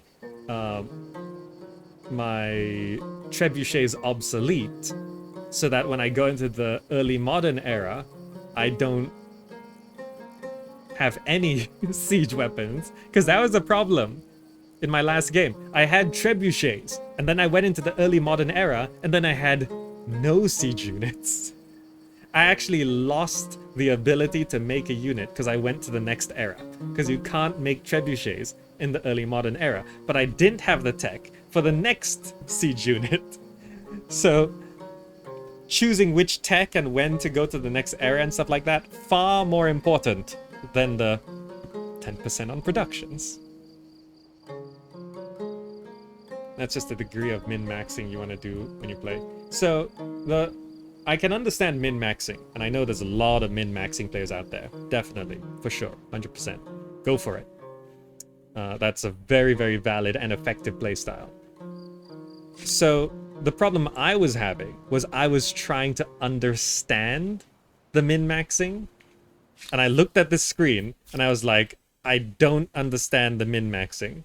Like, I don't know how to min-max. It's like, I see, okay, 10% food, 4% food, and I missed the middle because the UI is kind of confusing because I didn't understand that these were not gradients.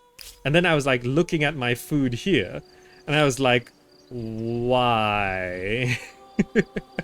So I'm trying to understand the min-maxing, and it's even with reading the tooltips, I could not figure it out. And the only way we found any answers was by going to the wiki, and there should be an in-game wiki, but it's not available yet. And that's why I was very, very confused. You have to go read the wiki. It's not in the game.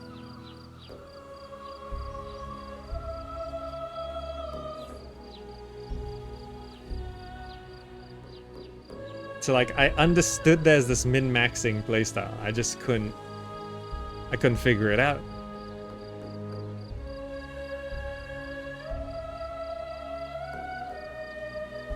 Like, I couldn't tell, why am I not gaining more population?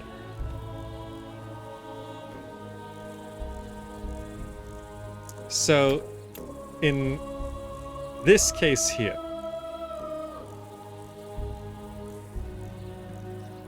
right, it is not worth spending population yet.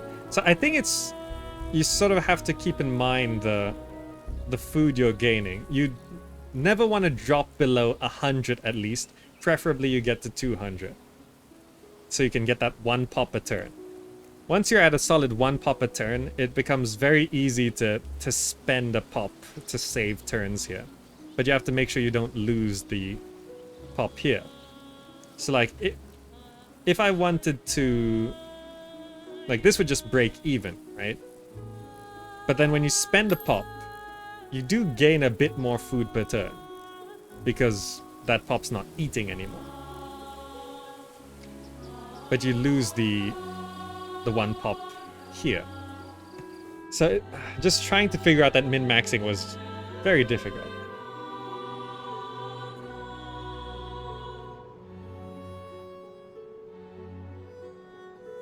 Putting it in game during open betas might not be... Oh yeah. So they can't put in the encyclopedia yet because the mechanics are changing. I mean, just with this open dev beta, they changed civics points to buying civics with influence.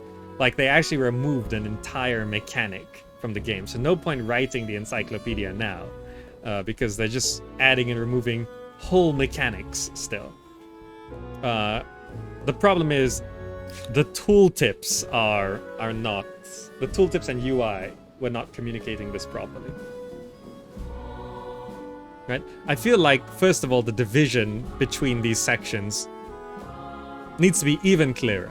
I know some people think it's already clear, but I think it should be like actual, like 1, 2, 3, 4, 5.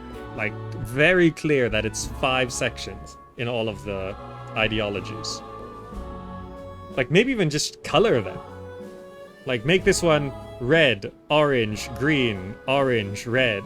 Something like that. Or 1, 2, 3, 4, 5.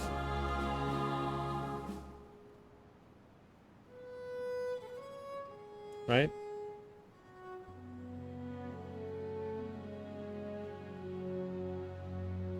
I do notice Humankind does use a lot of gray in the design, and I think it might be slightly overused. There is quite a lot of gray. When you zoom out, it's quite gray, right? And that carries over into the UI, and then you sort of lose some clarity. Like, the purple here, very clear. This is the one you're on. Okay, understood.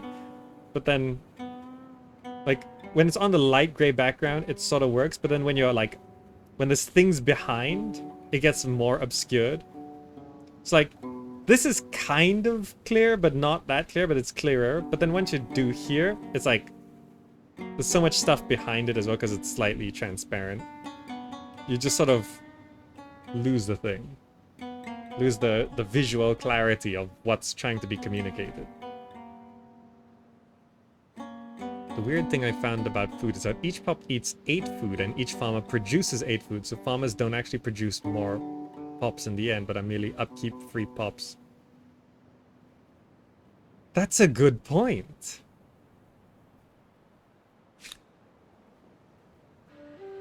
Each population eats 8. We got an upgrade to turn this to 8. It was 6. So each farmer, by default, each farmer eats 2 more food than they produce.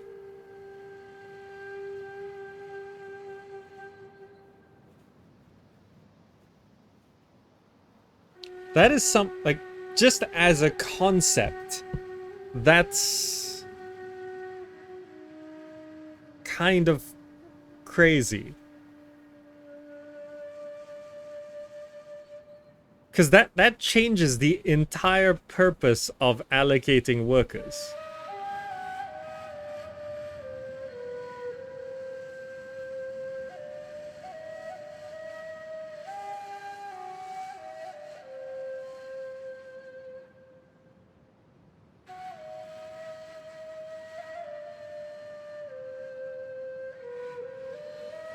They're just default pops. See, in Civilization, default pops sort of gather resources or whatever, right? They're not specialists. In a lot of games, default pops just generate food, right? It's like that in a lot of games. You know, Northgard, and they all sort of do that.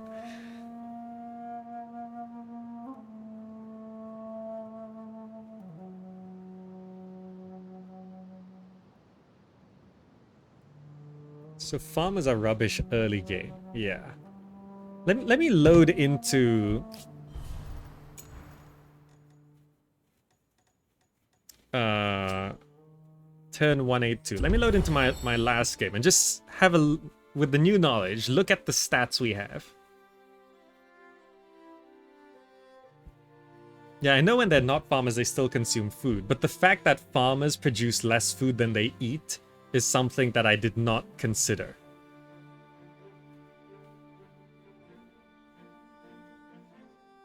Right?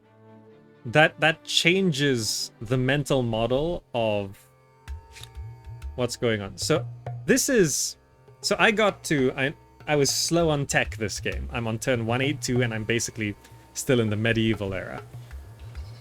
The food is still 8 per farmer. That's why I was very confused why I could keep having my industry go up and up and up. And I could have my science go up and up and up, and I know I'm currently using this mode here. Let's stop that. So, like, these other things kept going up, but food never went up. So, that's because every farmer just covers their own costs. So, having a farmer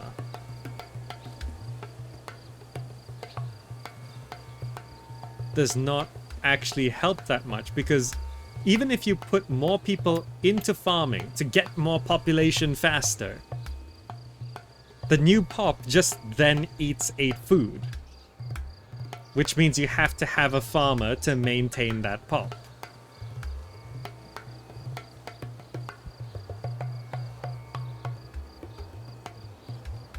But each pop also produces influence. So farmers actually produce influence.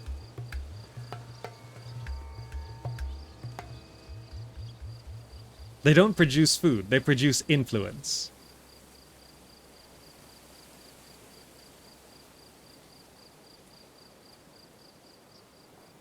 Ah. That's why I've been doing so bad.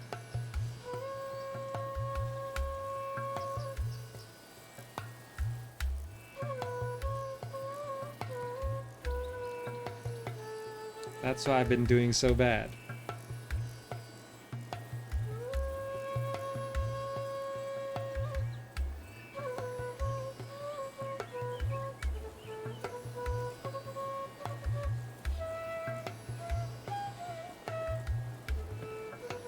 It's like if I take all of these people off.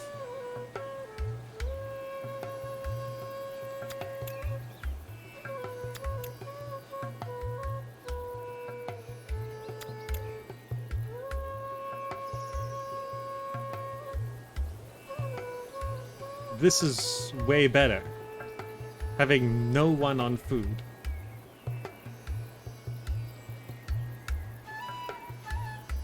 Because even if I, like...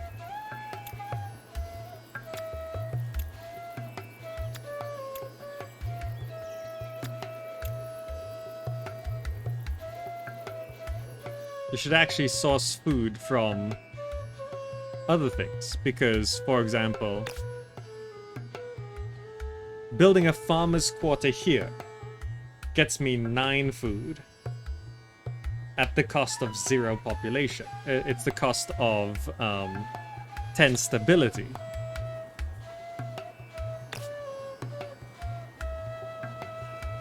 Right.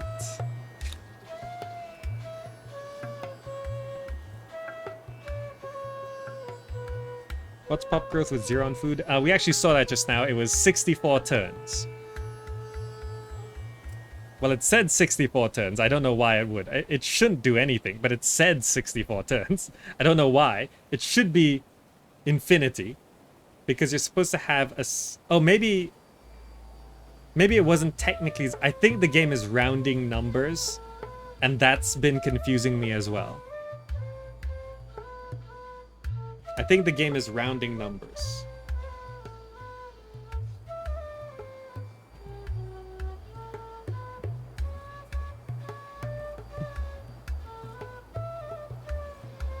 So this is very confusing. Why does it say one population every 3 turns?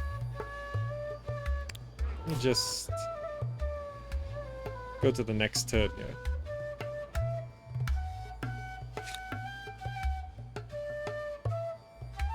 Why does it say one every 3 turns? Or did I build something that halves the required? Is there a building that halves the required,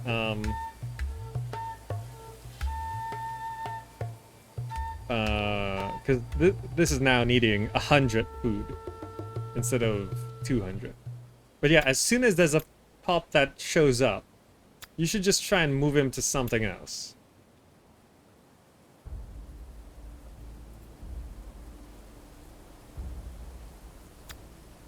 I mean, besides like some min-maxing that you might want to do to keep the population going. Because putting this pop here, we were 31 last turn, we're 31 this turn. So basically, you should just look at the number of turns per population and then go with that. So with 100 like this, we can just try maintain 100 a turn.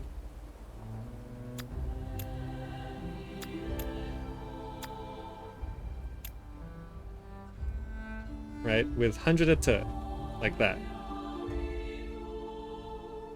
So like there's a few strategies you can go with, I guess. 100 a turn is 1 pop a turn. But is that worth it? Rather than just dumping everyone. Like that takes...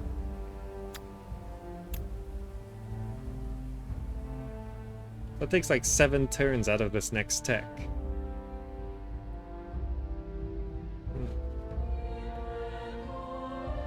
You want pop on food until you have enough pop to cover the other jobs.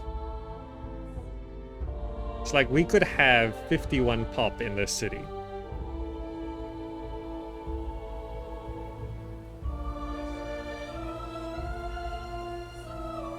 So you want to max food.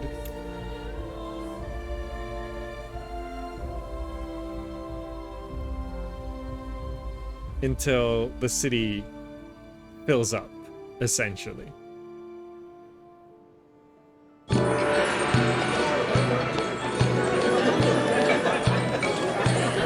thank you so much.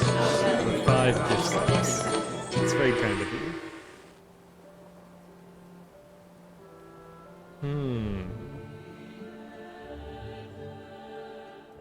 So, with 135 food. Oh, so this tooltip's still wrong. It says 1 population every 2 turns, which is wrong, because it's 1 population every turn.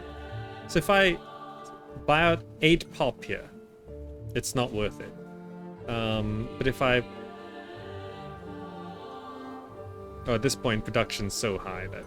Fine. But let's say I buy out 8 pop. And then I just sort of push this up to 219 food. So I should technically get 2 pop in this next turn, right? I'm at 23.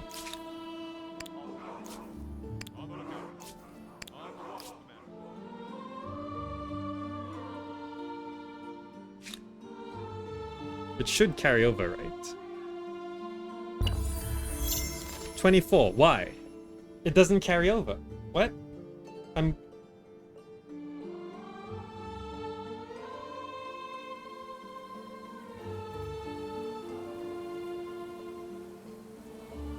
Every time I try to understand these things don't work how I think they're gonna work.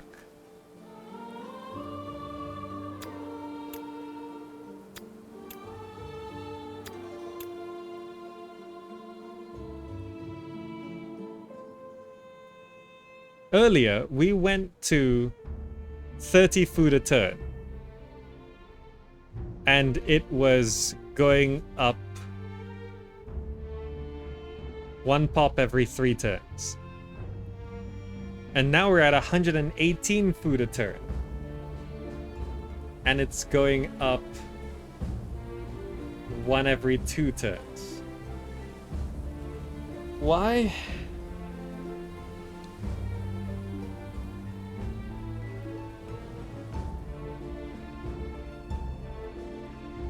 Like, I understand that it's supposed to be 200 pop, 200 food to get a pop, but earlier it dropped to 35 food a turn, and it was filling up this bar by 1/3, which implied that it only required 100 food to gain a pop.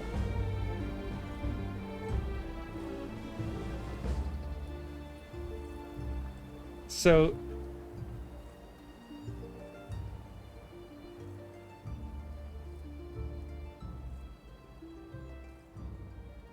the gain is not amount of food, it is a percentage.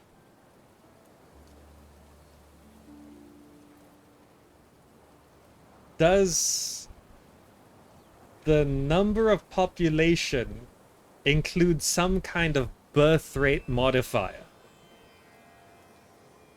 Because that would explain it. Is there a birth rate modifier where more population produces more population?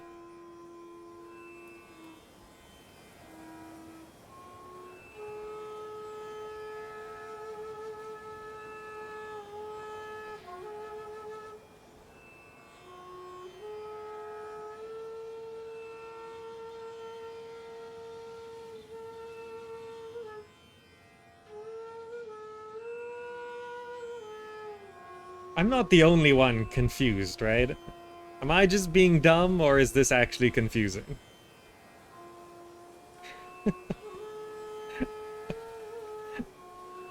Because I'm struggling to figure out how population gain works in this game.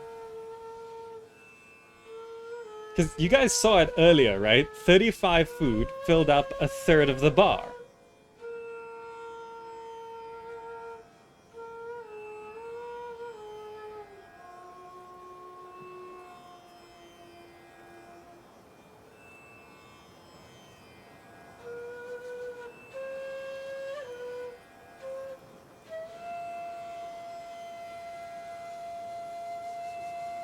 Bigger pop needs more food. Thing is, earlier, bigger pop needed less food. Before I spent the 8 pop.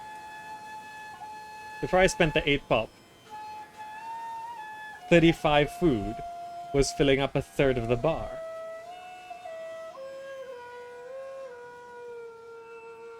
Units consume food in the production queue until they are created. The consumption is based on their population cost. Okay, so units that are in production still consume food. Okay.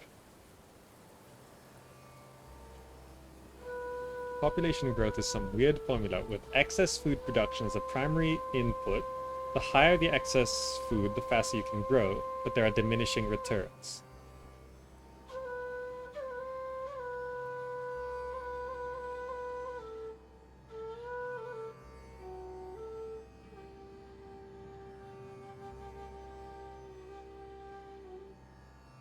Yeah, so this number at the top is the surplus.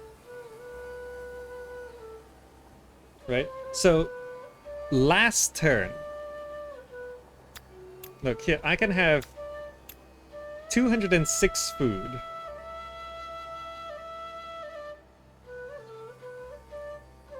So we are at 22%. And see, like, these numbers don't make sense. Plus 80%?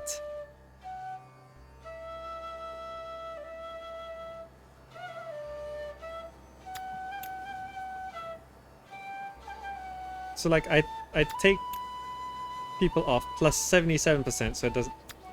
Why is it 80%? Why does it cap at 80%?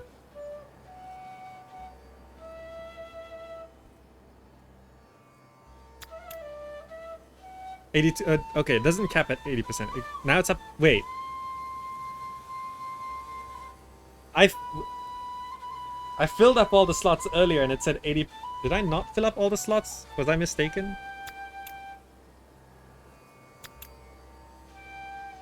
I'm sure I... Maybe I didn't. Maybe I didn't. Maybe that's my mistake. Maybe that's my mistake. It's okay. So if I fill up all the slots, it says 82%.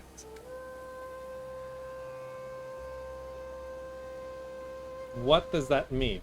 22% plus 82%. Does that mean we have 4% left over next turn?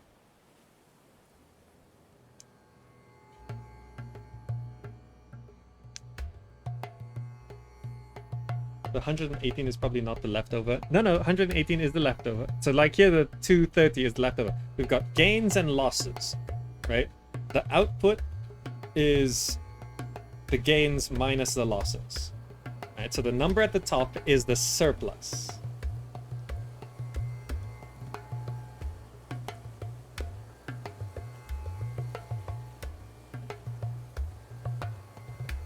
So if I just end the turn now, do I have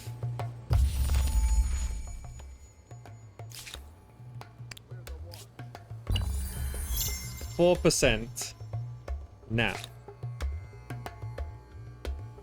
I have 3%. Right?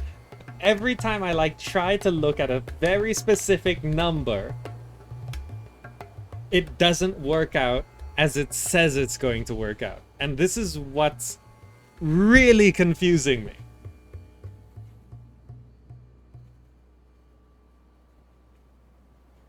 So, also like looking at this bar, so 81% at 217 food surplus. If I take everyone out, I halve my food and it's still going up 68%. So from 81%, halve the food, and it's 68%. So it is what we figured earlier, that this is 200 food to the next pop, is not true. It is entirely reliant on this percentage. Right? It's a percentage, not a number. Right? Because we're at plus 68%, and if we double our food, it's plus 81%, right?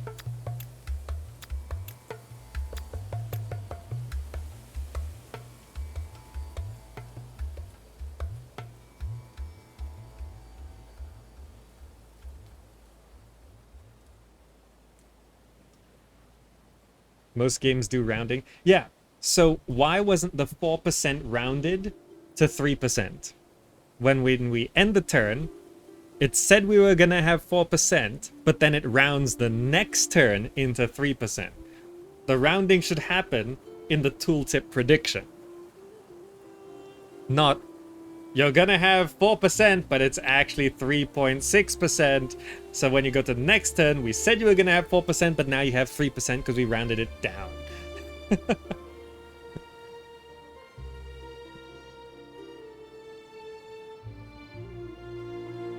You gained population when the turn ended. Gaining a population at the end of the turn should not change the 4. Yeah, so it said 22% plus 82%. So that's 104%. So I assume 4% would be the carryover to the following progress. But what carried over was 3%. And I don't know why. You can think of it like a prediction, which is not 100% correct. Then what's the point of the numbers? What's the point of the tooltip telling you the percentage? It might as well say, well, it'll have about this amount, but who knows? We'll figure it out next turn. Is this real life or a video game? Oh, okay. So it might have been multiple rounded numbers. Miganto probably has it. It was like 21.8% and 81.6%. So it rounds those two numbers, which leads to 104%, but actually in the math, it's 103.4%, which rounds down to 3%. So it is rounding the numbers in the display before the calculation happens. But then in the next turn, that's not the actual number. Both numbers are rounded up, but together they round down.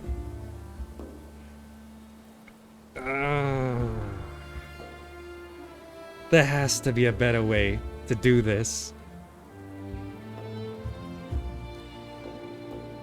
That can't be the best solution. I don't know what the solution is, but that can't be the best solution.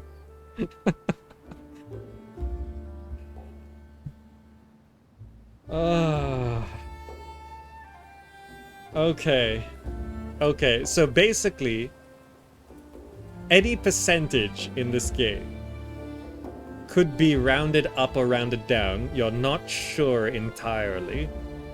And whenever there are additions or subtractions or multiplications based on those percentages, it's impossible to know exactly what the answer is going to be, because everything's been rounded one way or another, and you don't know what's been rounded up and what's been rounded down. And two things rounded up might lead to a number that's rounded down.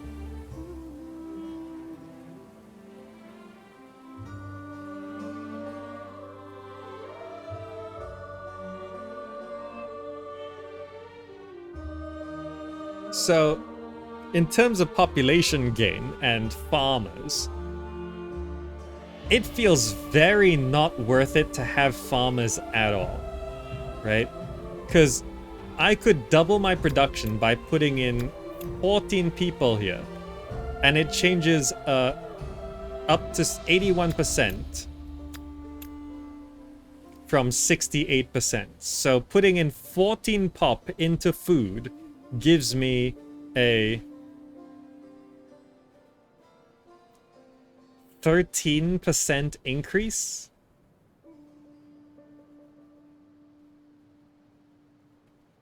So I'm getting less than 1% extra progress per farmer I put in here. Yeah, 68, 69, 71. Wait, what? 68, 69. So that went up 2%.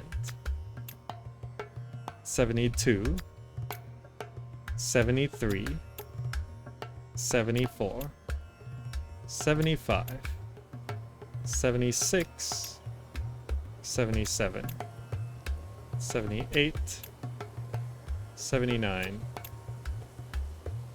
79, 80, 81, 81. Yeah, diminishing returns. So 14 pop here. So the choice is 13% extra progress to the next pop, or double my industry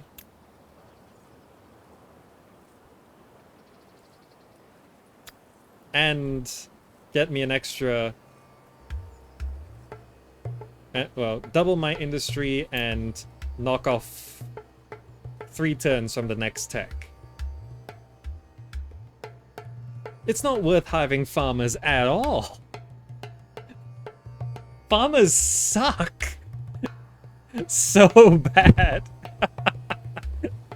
Farmers are not worth it, if at all possible. Just get them out of there.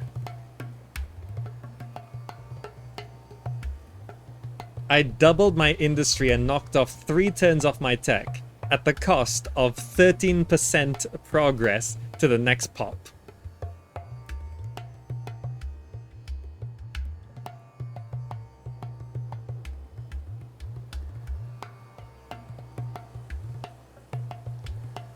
13% progress to the next pop.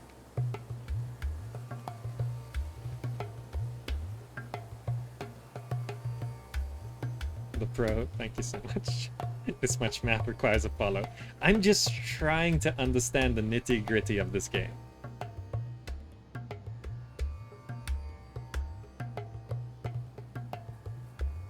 Yeah, the farmers are not producing a fixed number, a fixed percentage each one, because earlier on when I was adding farmers one by one, it went up 2%. So at some point it was adding more than 1%.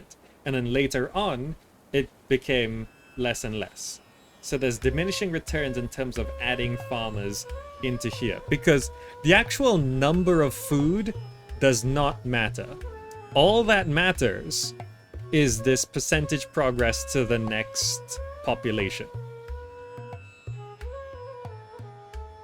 Farmers are worth it when you get the 10% extra food tech and from ideologies from civics plus full infrastructure plus 50% less food consummation. So farmers are only worth it once you get a whole bunch of techs and infrastructure. The pro, thank you so much for dropping by. Okay. So there is a point where farmers are worth it. But it's not the medieval era. Because my tech level here, because I built quite a lot of improvements, not all of them here. I built most of the improvements, all the food ones already. Tech level at this point, don't look at the era score. I'm in the early medieval, actually. Early medieval. Right, because I was really slow on tech this game, but also I'm not behind. Everyone else is like using Mongol hordes.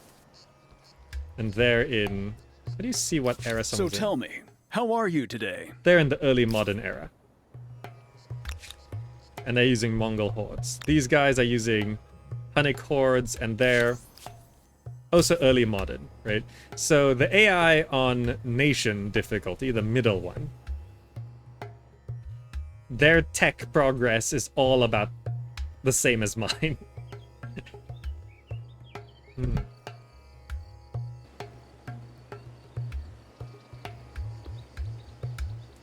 Makes sense, Aral. Having 10 times more food doesn't make you pop out 10 times more kids. I'm not sure what the ratio is of amount of food production to population growth. But I know there are a lot of factors that go into population growth. It's just, this is not real life, this is a video game.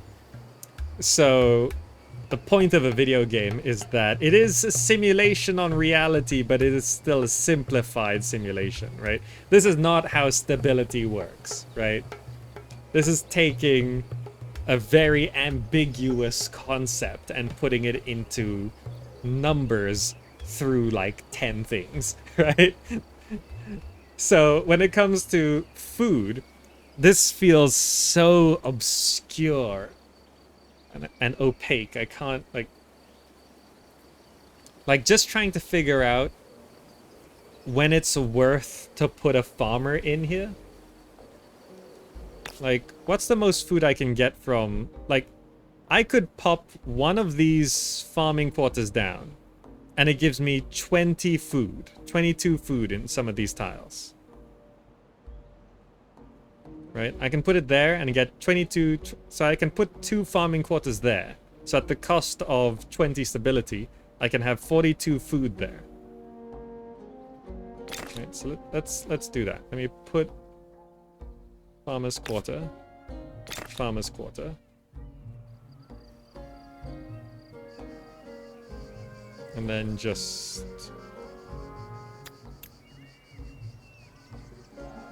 So now we're looking at plus 68%. Let's end the turn there. So 105 food. And it's plus 68%. I get that farmer's quarter. And it's plus 72%. So building that farmer's quarter got me plus 4%.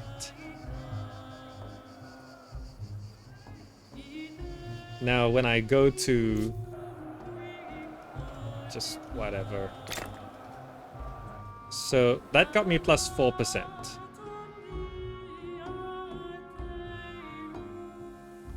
So it's at 72%. And now I'm at 25 pop. When I go up to 26 pop, it goes down a percent.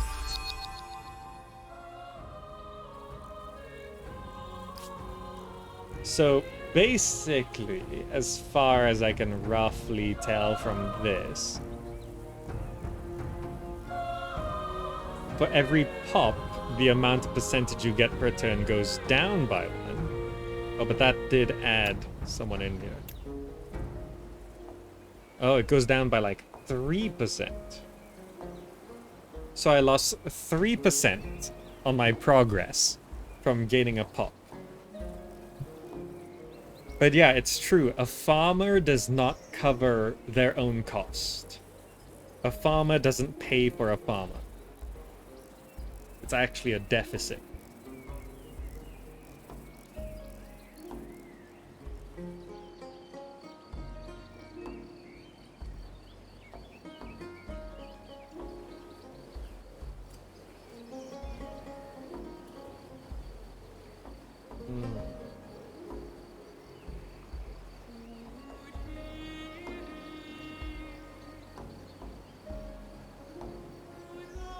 Yeah, they've done quite well on diminishing returns on spare food population growth ratio. Yeah, it's just trying to play the game is very confusing. Because this is just food and population. There's a lot of other things that were very obscure, right? Earlier, one of our outposts was being ransacked, and the tooltip said that it's either cutting off resources or reducing stability, and it was doing neither. So what is it doing? Right? There's how the civics are working, and that was confusing. So it's like all these little things, it's like I'm not quite sure how that works, and I'm not quite sure how that works exactly either, and I'm not quite sure how that works, and I'm not quite sure how that works. And then I get this overwhelming sense that I don't know how this game works. And I'm trying to figure out how this game works, and I can't figure it out. Yeah, religion, influence, certain infrastructure also affects things, yeah.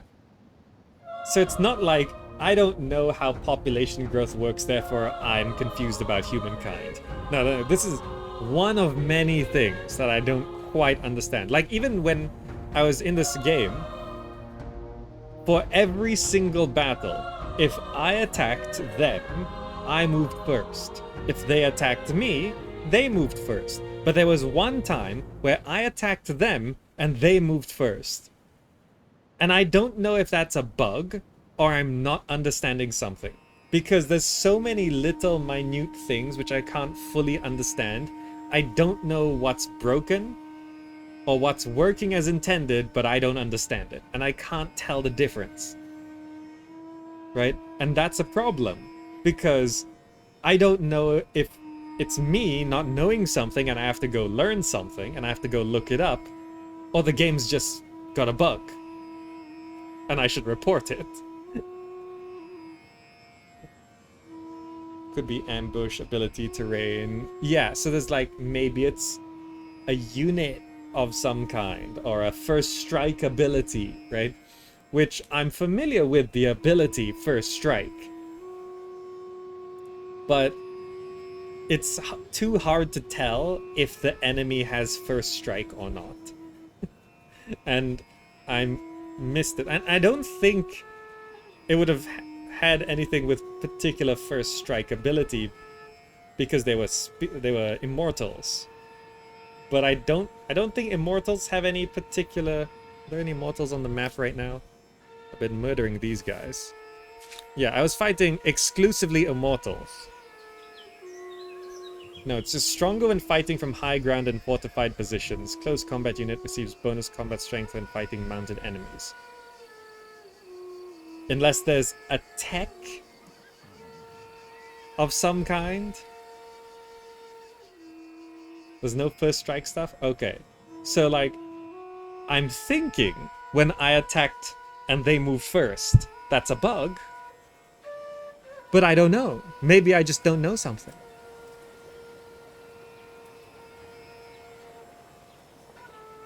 I've had a few battles where I moved next to an AI to attack them, and the AI immediately attacked me, going first instead of me. No, I definitely attacked them. Because, like, I moved... Like, I targeted them and I moved up and attacked them. Yeah. Unless the AI can, as my army is moving towards them, before my army triggers the battle, they trigger the battle. Which, that feels like a bug. They can do that?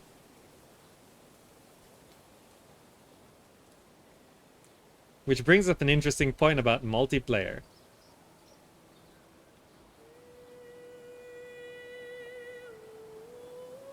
So whoever clicks fastest gets first strike?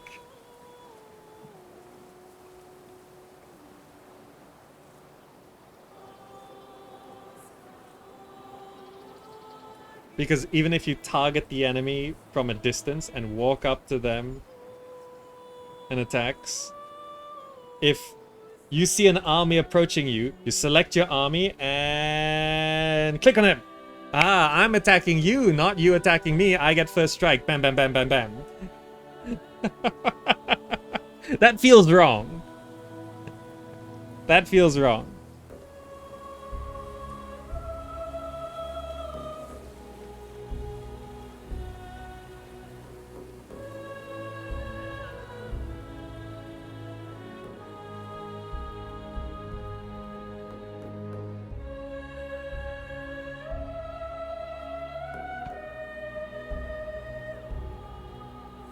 Like, I feel like if two units are next to each other and then whoever clicks first, sure. But if two armies are far apart and one army is standing right here and this army selected and not just told to move next to the army, told to attack the army, I feel like the order should lock in when that order is given. Like, and the army starts moving. I feel like this army could move out of the way, but there shouldn't be a mechanic which allows, as the army approaches, it targeting that army, going towards them, like targeted to attack, already locked in. It shouldn't be all like, ha, I'm attacking you. Right? That feels wrong. I feel like the attack order should lock in when the attack order is given. So maybe that happens and the AI has a 1 millisecond response time, you know? Maybe that's what happened. But it only happened once, so it's like, that felt like a bug. You're attacking a city and while sieging they can counterattack. You just... No, I'm not talking about that one. I know that one, they assaulted out, right? I'm not talking about that one. There was another battle. It was just in the fields or mountains with some immortals. In 8 210 games plays, it only happened to me once, and I was heavily outnumbered. Like, I'm just thinking, is it a bug? Is it a mechanic that isn't a bug but should be changed because it's fundamentally not correct? Or is it an implemented mechanic which I'm not understanding? You know, that's... You know, so someone commented on my last video saying, oh, I watched your last 4 hours and now I see you start this part 2 and you actually don't understand how things work. What a waste of time. And I'm like, 4 hours? I've released like 20 hours of Humankind and I still don't understand this game. And we've just sat here for the last 2 hours trying to figure out how this game works. And everyone's still a little bit confused.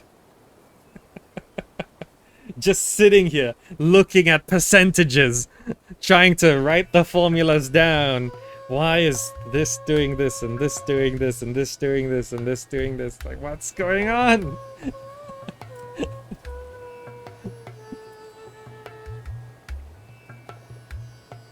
Right? It took me 10 hours to understand Crusader Kings. Right? And I feel like that's the upper limit.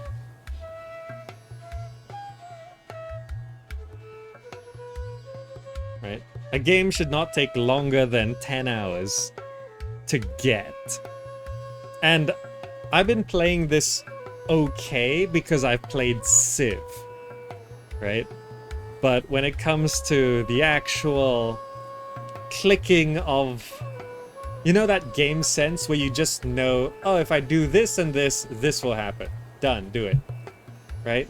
That game sense where I'm gonna charge these units into these units and I'm most likely gonna win. And then I do that and then I get absolutely slaughtered. It's like, okay, my game sense is completely wrong.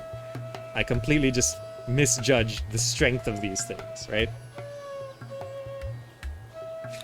So like, if I look here and like I see Praetorian Guards 31 strength, 4 movement, and then I look at the Immortals, they have 28 strength and 4 movement. When I first saw this comparison, I was like, geez, those Immortals are strong, right?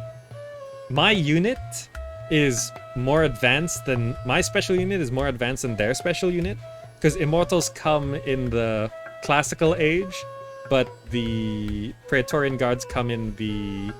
Is it also classical? I'm not sure, but as far as I understand, the Praetorian Guards are slightly further ahead on the tech tree. I'm not entirely sure. I'm guessing Praetorian Guards come from... Here, Imperial Power. They're the same era. What tech gives the Immortals? Because I played the Persians before.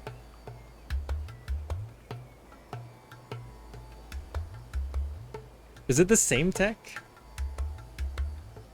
Or is it... Standing Army? Does it replace a swordsman? No, right?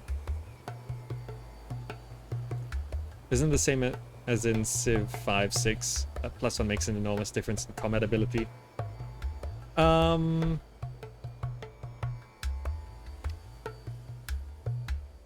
Isn't it Standing Army? Standing Army, right?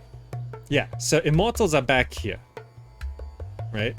Praetorian Guards are up here. Which means they basically, for balance's sake and various other reasons, we have 3 more points on Praetorian Guards, right? And it's true that 1 or 2 points can make a massive difference. But the points here are 31 to 28, right? 31 to 28. It's so the division, right, of 31 to 28, 3 points, is roughly speaking 10% difference, right? It's not 3 to 2, which is 33% difference. It's also copper versus iron, yes. So like Praetorian Guards take iron, Immortals take copper. So on the strength number, it's a 10% difference, roughly speaking. But these Praetorian Guards obliterated the Immortals. Am I playing single player? Yeah, there's only single player right now. The Praetorian Guards wrecked the Immortals. It wasn't even close. Not even close. In my entire conquest of Persia, I think I killed a good 20 to 30 Immortals, and I think I lost 2 units. Right? I think I lost 2 units. I just marched in with like 15 Praetorian Guards with a couple archers.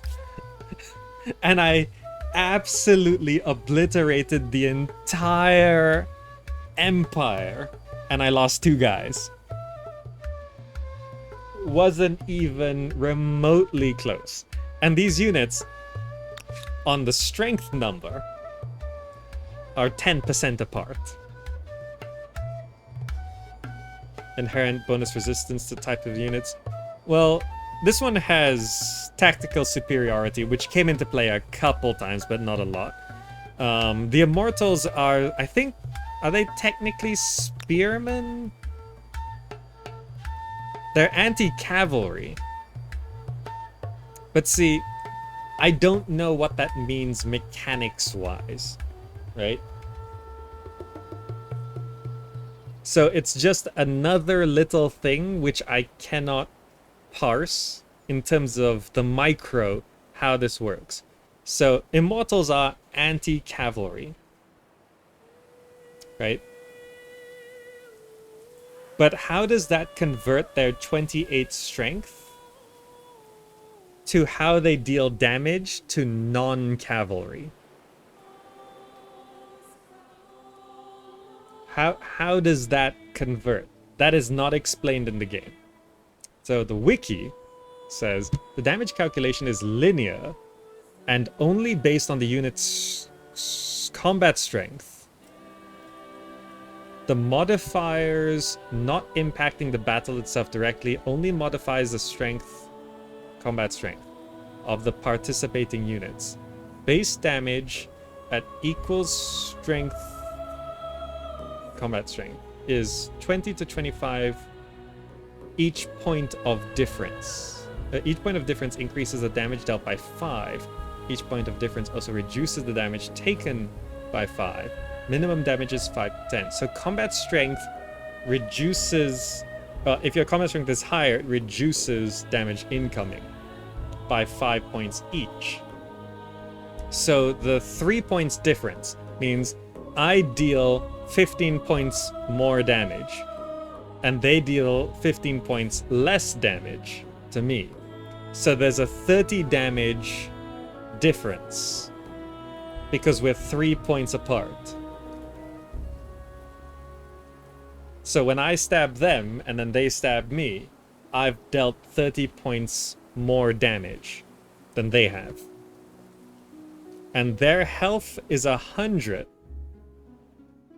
And my health is 100. Okay. Do all units have 100 health? That's actually something I've not looked at. Do certain units have more health or not? No, it seems like everything's 100, right? Okay. Something has been standardized in this game. All units have 100 health. Okay. That was just gonna throw a whole nother dimension to combat. Okay, all units have 100 health. So, the 3 point difference means that I'm dealing... I hit them, they hit me, I've dealt 30 points more damage. Right? So, with the health being at 100, fixed on all sides...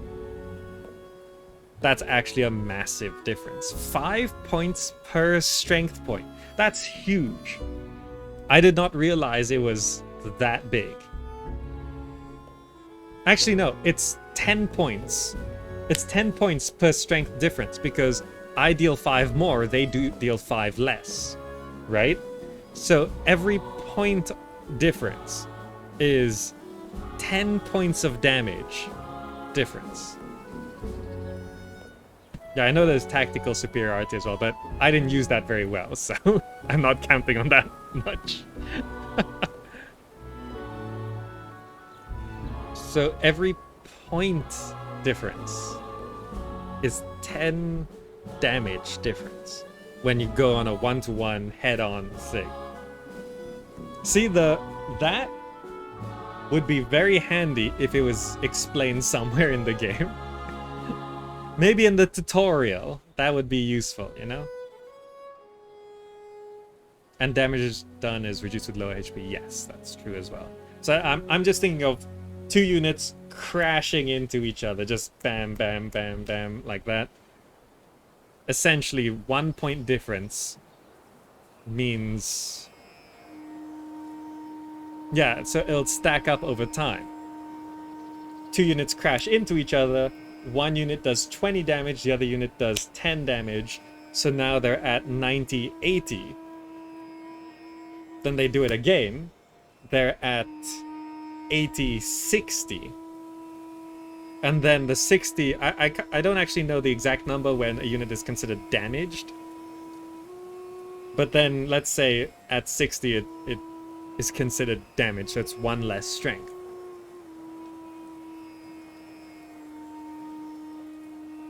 Then there'll be a 2 point difference, which would then be 20 damage difference. So then they crash again, and I'll take less damage by 5. So then I'll go from 80 to 75, and they'll take 5 more. So they'll go from 60 to 35.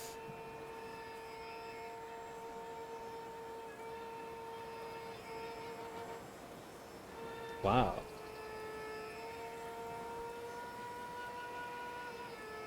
That's huge. Just the 1 point difference basically ends up with 1 unit dead and the other unit still over 50% health. Right? 1 strength difference. And then, yeah, when you get the high ground, that's why I've been saying high ground, high ground, high ground. It's so good. The high ground's so powerful. Just get on the high ground because it's plus 4 strength. Plus 4 strength.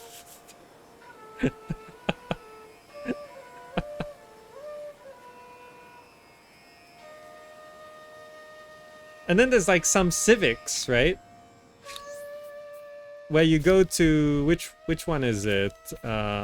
Professional soldiers. Plus 1 combat strength on unit. Right? If you just have 2 equal empires with equal soldiers, and one gets professional soldiers for a plus 1 combat strength, and the 2 armies clash,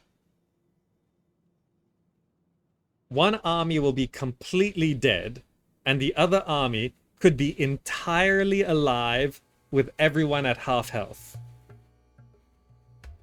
If it's just flat terrain, no tactics, crash, this could mean your entire army survives and their entire army is dead. It's just all your units are at half health.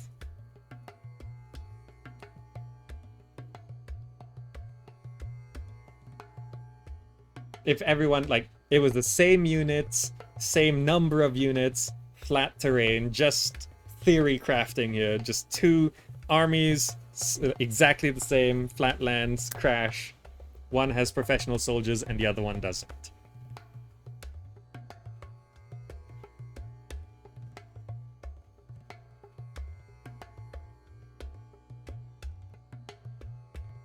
I did not realize it was that big. Like, I knew it helped, but I didn't realize it was that big. Yeah, so there's also like the adjacent things, right? So you can, like, if you have a unit and then you put 3 units next to it, it gets plus 3 to attack, right? It's huge. Right? So you get someone on the high ground with 3 units next to them. They get plus 4 from the high ground, plus 3 from the adjacency bonuses. That's a plus 7. When plus 1 is a difference between 50% health and dead. Plus 7. Huh.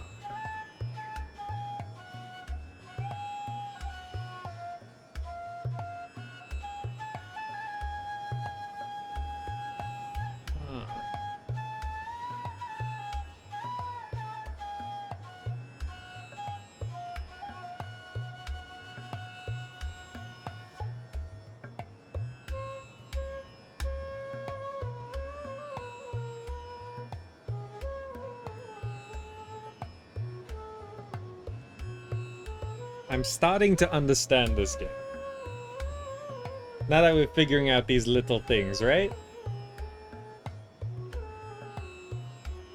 That's why when I ran my scouts into those levees just now, it wasn't even close.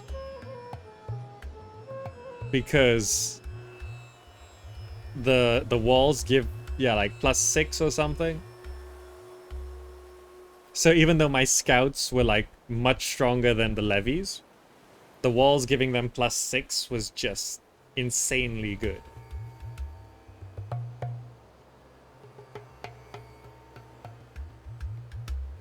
Right? Even the high ground from here could not, because the high ground gives me +4, the walls give them +6, they're getting +2, so they wreck me. For example, roughly.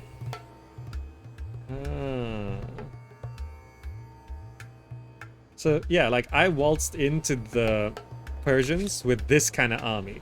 Like 2 crossbowmen, 2 Praetorian guards, 2 crossbowmen, 2 Praetorian guards, 5 Praetorian guards, a crossbowman, 3 Praetorian guards, 2 crossbows, 2 guards, 6 guards. And I waltzed this into an equal number of immortals, and exactly what I predicted happened. Look at their health. Exactly what I just explained happened. My army all survived at half health.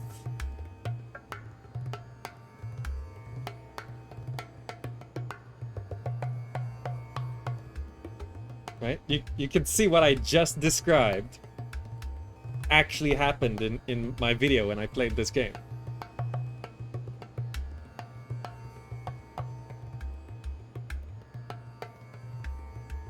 Like almost exactly, like that one's almost dead, but everyone else is at half health, right? Right? 50 health, 50 health, 50 health, 50 health, 40 health, 5 health. It's crazy how accurate. See, once I understood the exact mathematics and I played it out in my head, I came to that conclusion that, oh, 1 point difference is going to lead to this sort of thing. So give or take some modifiers and the terrain and all of that. Essentially, a point or two ahead is going to give you an army that's all at half health if you manage it correctly and their army completely dead. And it's exactly what happened.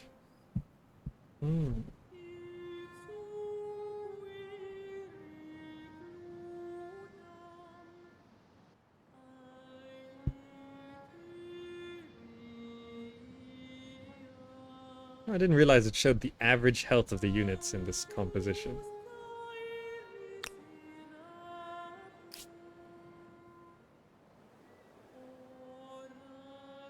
Yeah, I think forest only protects you from ranged, right?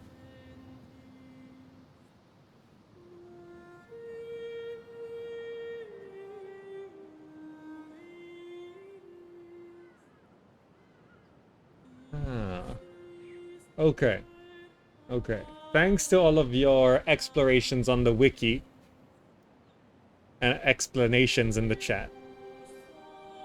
I think we've got a much clearer picture on how this game works. What's the damage a unit deals if they have the same strength modifier? There was a minimum. It was minimum 5, was it? So if they have the exact same strength... it was typed earlier in the copy from the wiki. Minimum damage is 5 to 10.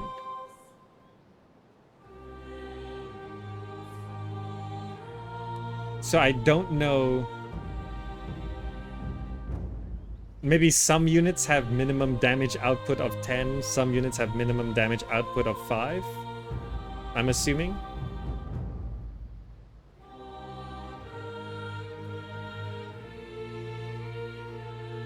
Alright, also makes you stealth unless enemy adjacent. Yeah, see, like this is in my land. I have no vision in the forests. So you can technically sneak up through forests. So, don't know if there's any good example here. Oh, so like you see there's these forests here leading up to the city. So as my units pass through these forests, unless there's someone adjacent, I'd be invisible. So they would want to build a garrison right here to provide vision over the forest. Right?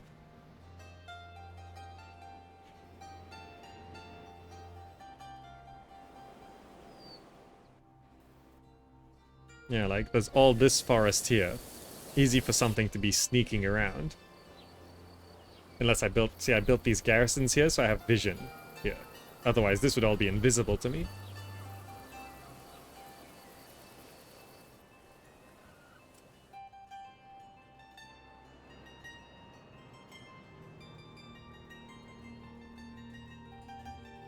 So basically right now, to properly understand this game, you have to read the wiki.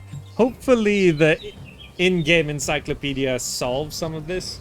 I feel like some of this fundamental information should be described in a tutorial of some kind.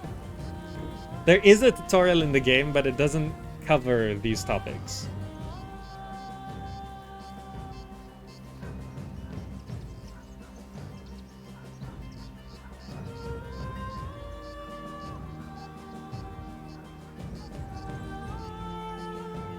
Well, I hope you all found this very interesting and useful as well. Or you're just here for the drops and you got those. But yeah, I think the tooltips need to be so much more. Especially when things happen. Right?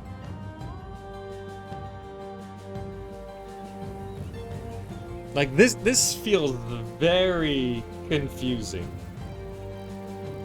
Like, if you mouse over here, it'll tell you why the number at the top is the number it is. So I'm like, got it. I know why it's 114. Why is this 69?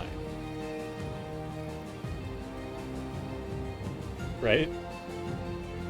There's a nice big drop down for this. But there's no drop down for this.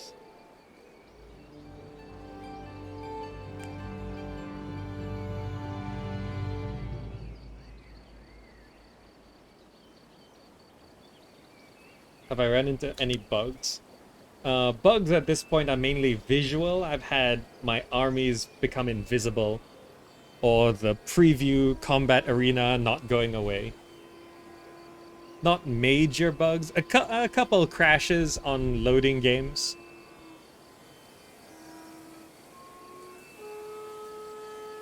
Like, first of all, the rounding numbers. It's gonna mess up a lot of new players. Because they're gonna look and it says this percent plus this percent, and then when it plays out, it's a different number. So it's like, oh, there must be something else affecting this. There's some other mechanic or other consideration as to what's going on to generate this number, because it said it was going to be 4%, but what actually happened was 3%. So there must be something that minused 1%. Not realizing that the prediction was just rounded numbers. And the numbers together rounded down instead of up, when the predicted numbers were rounding up. Right? 3.6 rounds up to 4. 4.6 rounds up to 4. But 3.6 plus 4.6 is 8.2. Which rounds down to 8. Wait, 3.6 rounds up to 4. 4.6 rounds up to 5. So I'll say 4 plus 5. So it should be 9. But then it turns out to be 8.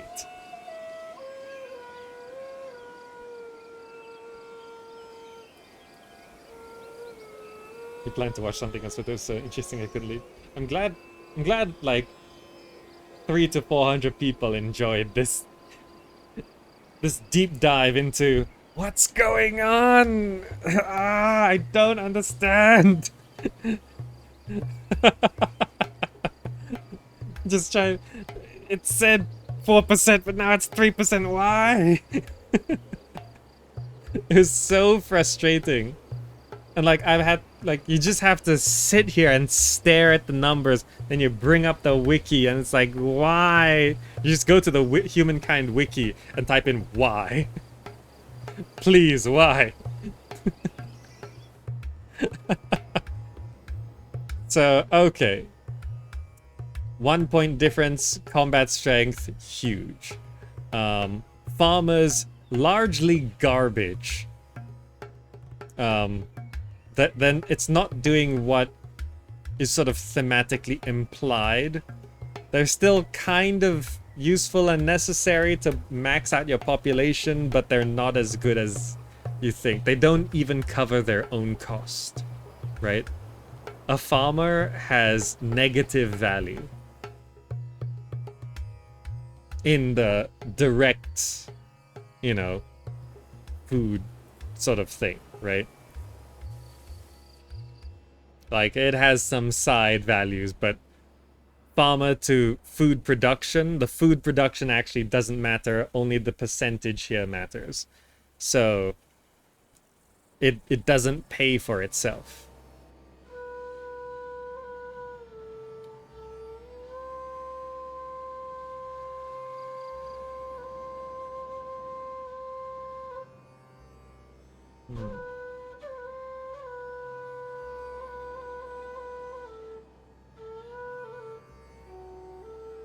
You don't get what determined your population limit per city, and the option to attach and absorb territories is also rather well hidden.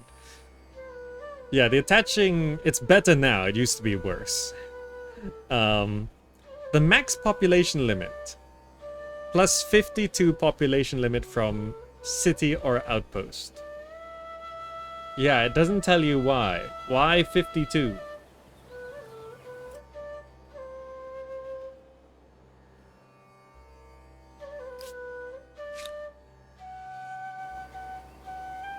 Yeah, why 52? Is that another question for Wikipedia?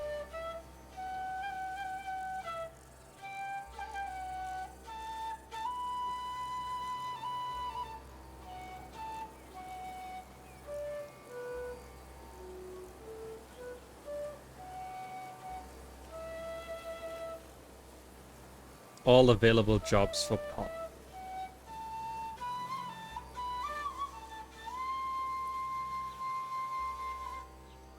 So when you build a district, it opens up new slots, and that increases your maximum?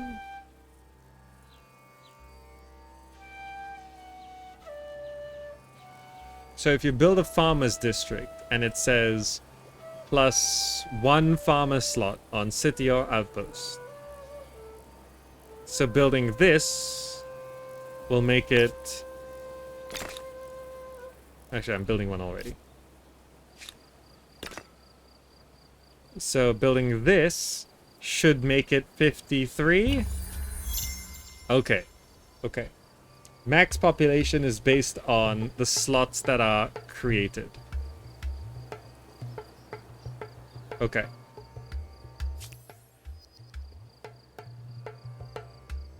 Is this an ability, or is this me failing at something? Does anyone know offhand? The Mexicans triggering a migration and stealing my pop. Because this wrecked me. And if you look at their city, it's amazing. That ability made them huge. Their city has 62 out of 54 population.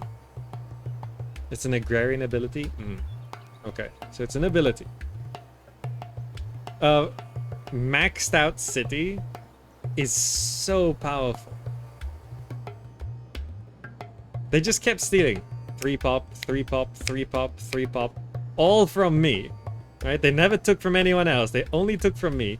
And they probably stole like 20, 30 pop off of me. So my population in San Lorenzo was supposed to be 40 to 50. But it was just always 30 max.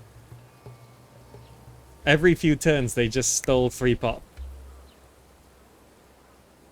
They pay influence for it? That's insane. You pay influence to steal population?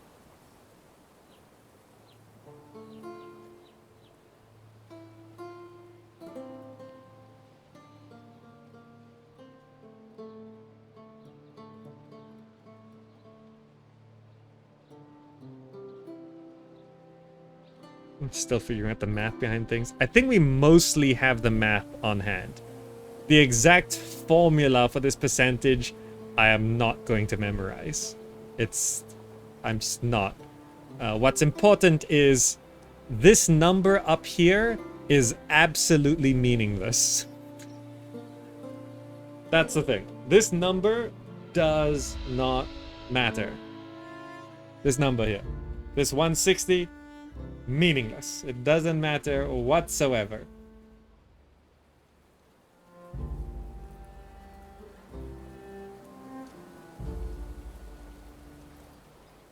Farmer base value gives +1 food, and he also consumes 1 food, so it turns to be 0. You only be getting positive food production from exploration, other things that adds value. Yeah, so like, so farmer becomes OP if you have focus on them in the consumption. Yeah, so I've heard farmers become OP with a bunch of techs and infrastructure and stuff. Basically, this number could become a lot more. Or like things, see, a lot of things aren't quite it's hard to figure out. So for example, there's certain things where every scientist produces food, but it won't actually say that when you look at the scientist. You'll have to look at the food, and it'll probably say from scientist there. Yeah, it's a little tricky trying to track down where things come from. But not too impossible. But the main thing is this food number doesn't matter. The only thing that matters is that percentage, that plus 76%. That's the only thing that matters here on this food section. Right? Dumping in farmers does not help much. Right? You can double, triple your food, but it does not help. The number goes up significantly, but it doesn't matter. Right? 85%. Let's take everyone off. 75%. Right? All those workers, the 16 workers, dumping in 16 workers into here, turns our food from 150 to 280, but it only increases the population gain by 10%. Like, we cannot, there's no way to rush a pop here. We get 1 pop in 2 turns. We get 1 pop in 2 turns. Right? It doesn't change, right? This is something I did not realize before. I did not see that. So I was like, oh, I better like focus on food to get population faster. It doesn't work out like that. So that really changes the idea of buying out with population.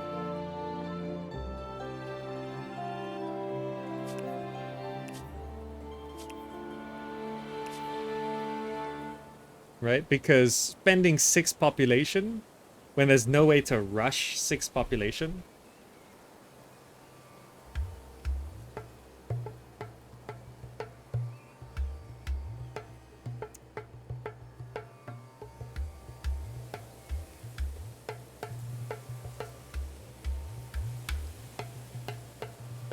Okay. Okay. I think I understand.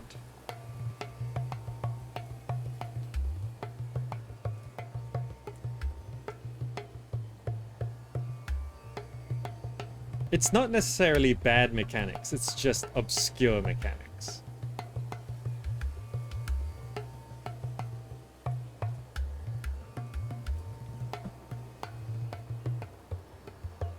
Right, it's just trying to understand what's happened.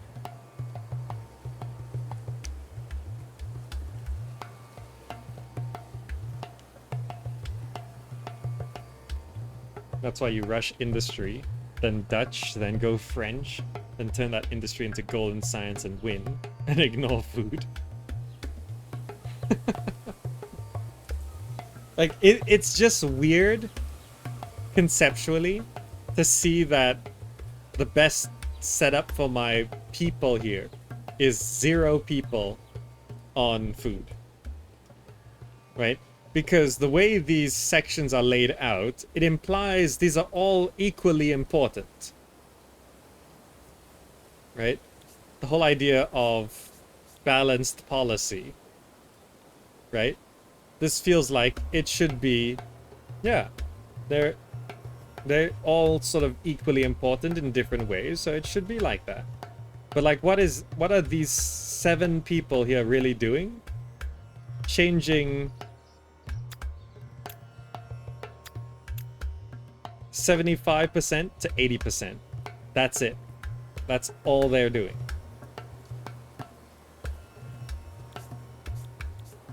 Right? I can spend 5% of progress to the next population and instead exchange it for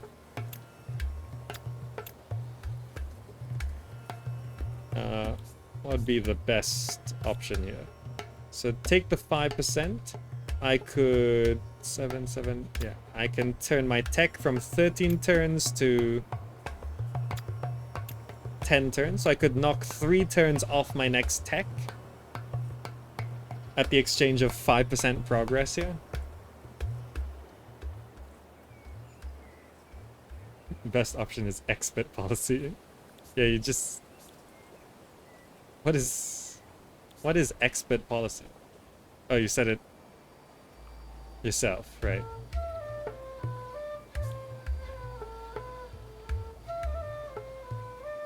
Just do that, really. Public control. Public control.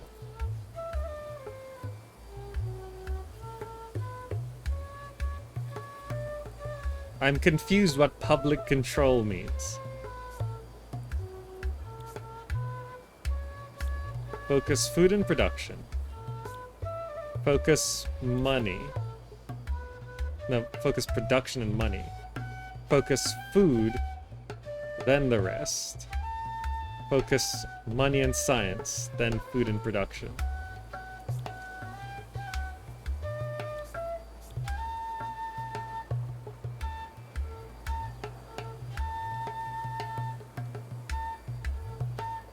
Weird that you have to store pops and military to maximize growth.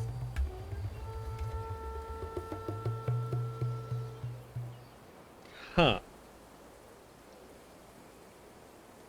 Store pop in military to maximize growth. What's the cheapest unit I can build right now?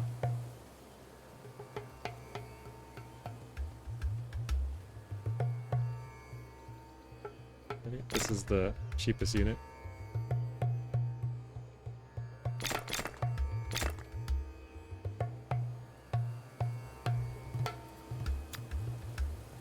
So I have 24 pop now. Let's maximize production. So I'm producing 1,200 per turn, and one of these costs 162.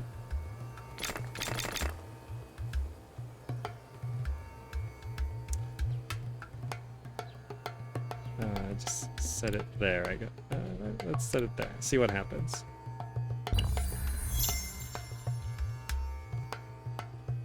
So I just dumped population out.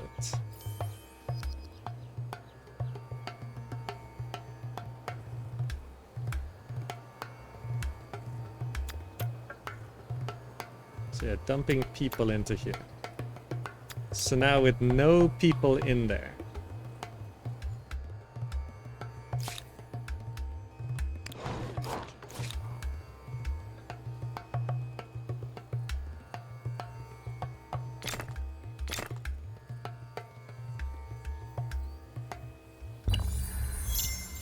We're now gaining massive population.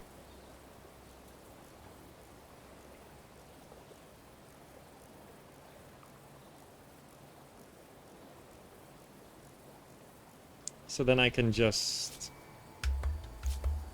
I don't know. Just do all these things. So then I just go a few turns.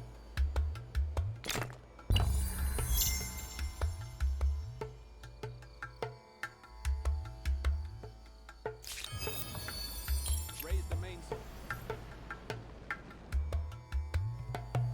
I shouldn't have done that. Just stop. Just everyone sleep. All still. Drop the anchor. Just go a few turns. Go back to my city.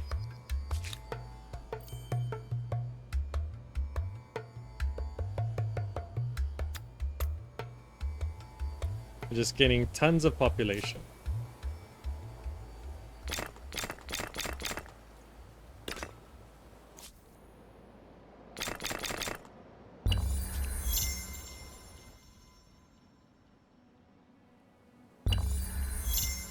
Okay, until it's like no longer really doing anything.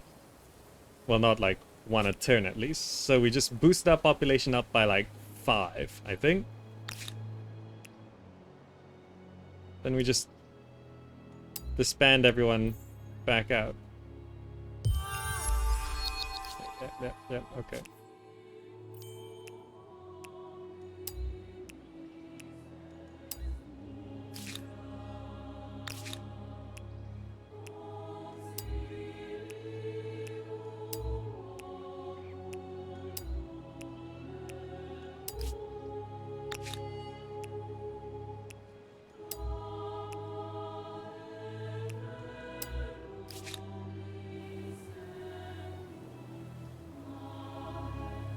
Huh.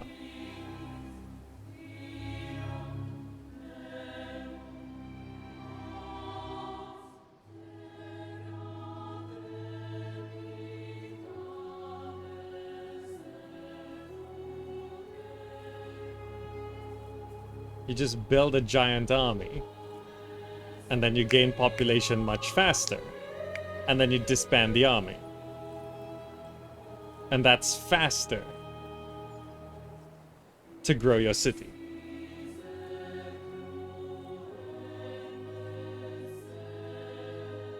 I suppose at the cost of production and some money, but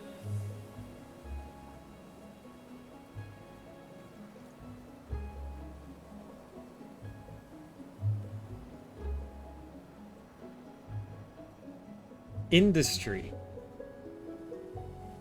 makes you gain population faster.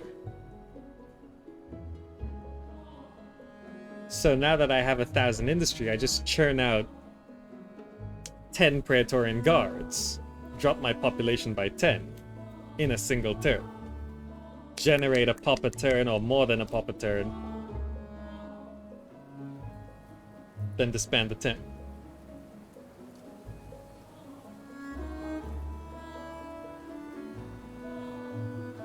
Huh.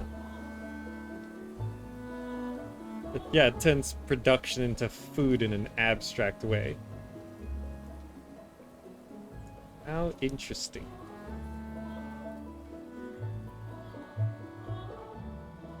Did you manage to conquer extinct an enemy civ? It's very hard to wipe out a civ. Like, to even take all their cities. Because you go to war, and you might be able to take 1 or 2 cities off of them at the conclusion of the war, but not like their whole empire.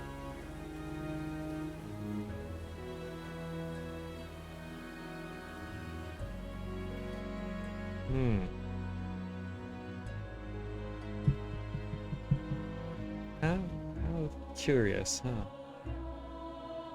Okay. Think we all understand humankind a little bit better now. Maybe I can play the next difficulty level.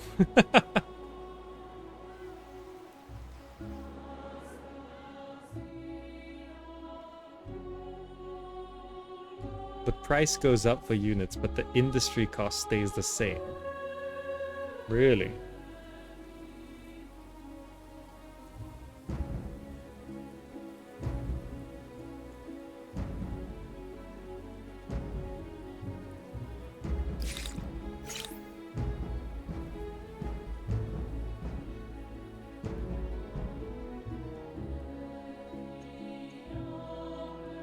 It doesn't say the production cost on the unit tooltip.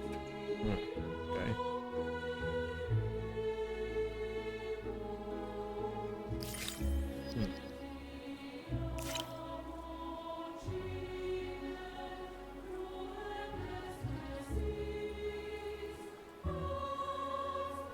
Okay. I think that's good.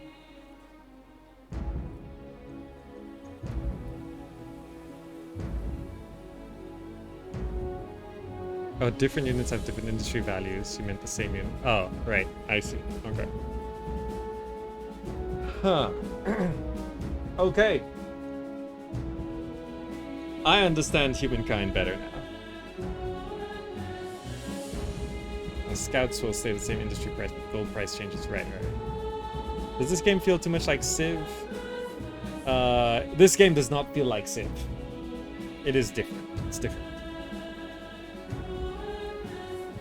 About focusing money and reducing bad cost by 70%. Nation captive unions.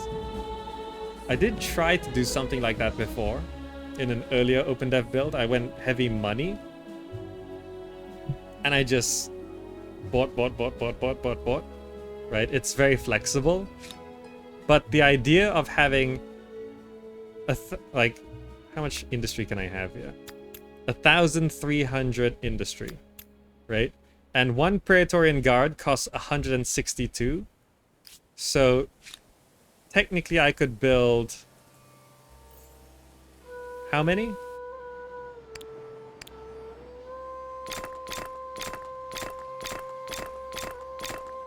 Nine?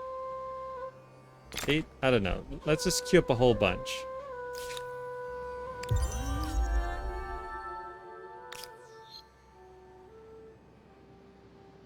So how many do I... So I've got 2 in the capital right now, and that's it.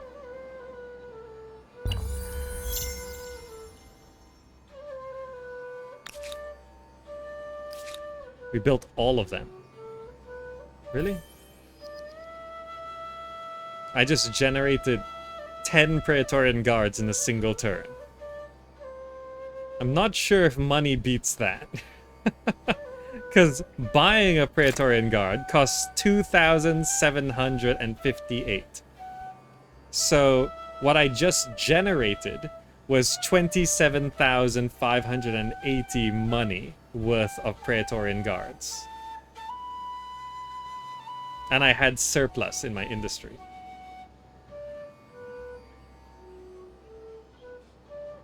Right? I just generated 27,000 money worth.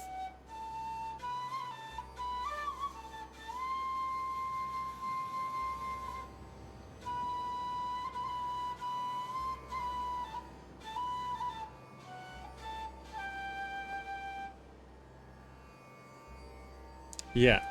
So far, production feels great. Production can be turned into food through this workaround. Money has less value with production just blasting out. How do you turn production into science? That's the... Oh yeah, I have surplus 70 here. So I could almost have gotten 11. Because one of these costs... Oh, no. It was 10. So correct, yeah. Surplus 7, it says right there. So 10 was correct. I could generate 10 in a turn. Bam. 10 Praetorian Guards. How do you beat that? You're invading someone and suddenly, bam, 10 Praetorian Guards. Science, culture, ability turns industry into science. Right. So you blast production and then pick a science culture. And then you can turn my 1,000 production into 1,000 science. And looking at the cost of... Does it say the cost of these things?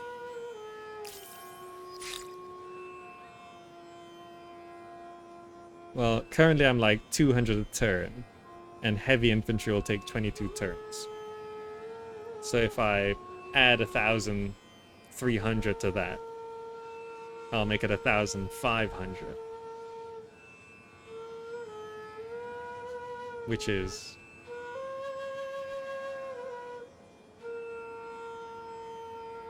7 times. So it'd turn heavy infantry into 3 or 4 turns.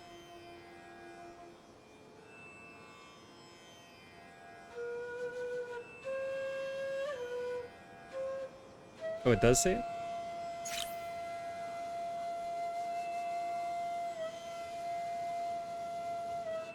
Oh, necessary 6,500. There it is. When you mouse over the... Yeah, okay, there. So these cost 6,500. How much are these techs over here?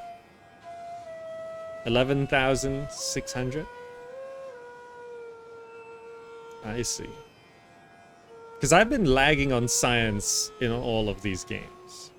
So the industrial era techs are like 10 to 11,000. Yeah, roughly. Early modern techs are like up to 8,500. Down to like 6,500. Then we go to like medieval, which is 5,000 to 3,000, 2,000 to 400. Oh, there's a big gap in what? How did I get here? Ha! I found a bug. If I'm... Oh. Oh, is it because I'm dual monitors? Strange. So the first text cost 35. Okay. And the end of the era, it's 200. Then it goes from like 400 to 2,000. Okay. Okay.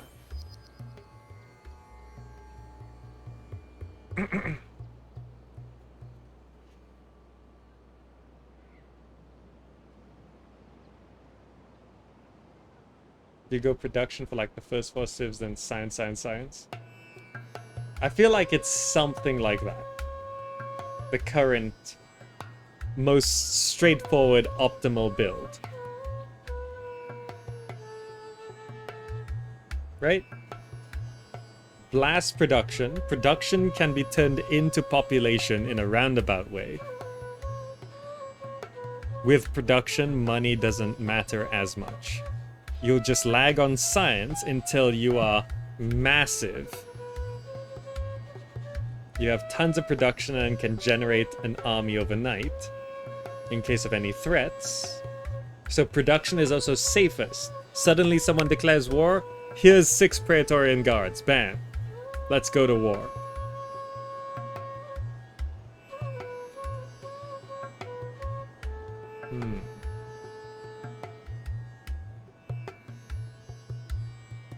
First go influence, go over the city cap.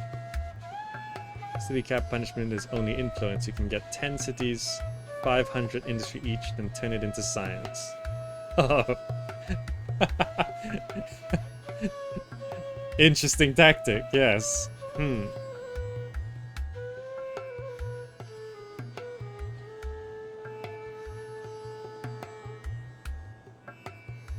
Okay. Anyway, it's getting really late for me. I've gotta go. It's like 5:30 a.m. I'm gonna go sleep now. Thank you all so much for joining this impromptu little stream at a weird hour. I hope you enjoyed it and found it useful.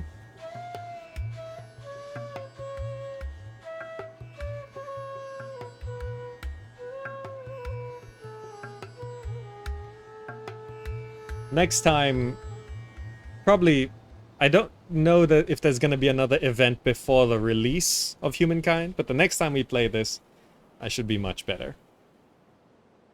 Okay. Yeah, it's early morning for me. Hopefully it won't be like this for too long. Thank you. If you'd like to support the channel, you can follow right here.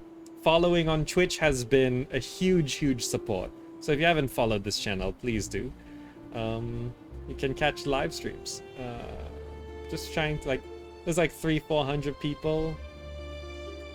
Thank you. I see all the follows coming. Thank you guys so much. That's a lot, Supjan, Care Pair. Odes informado Sir Chafawin Totake Fupatron. Fupatron. That's a name. I read it and I was like, oh. Professor Jokenstein. Thank you guys so much.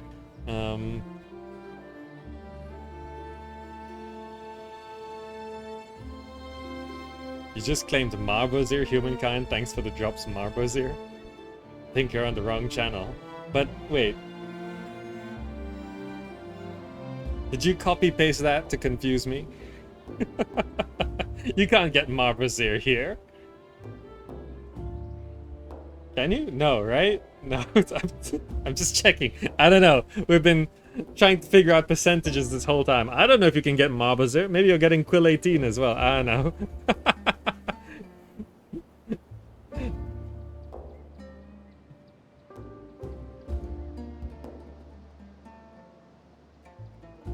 It's actually broken. It doesn't discern if you have multiple tabs open. Oh, okay.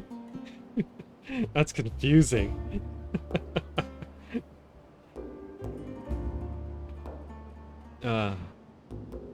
El Pollo Batman. Thank you. So thank you guys for following. It's very much appreciated. And probably tab watching Marbozir and me at the same time.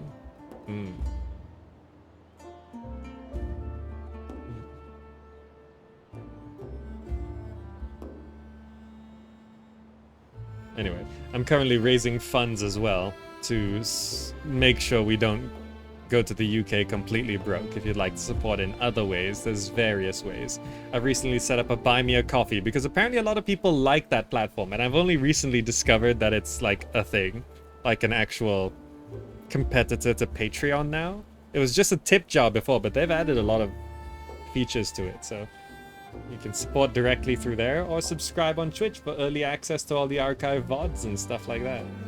There's also a Patreon if you prefer Patreon. Thank you guys so much. I feel like you have to have an associate's degree to play this game optimally.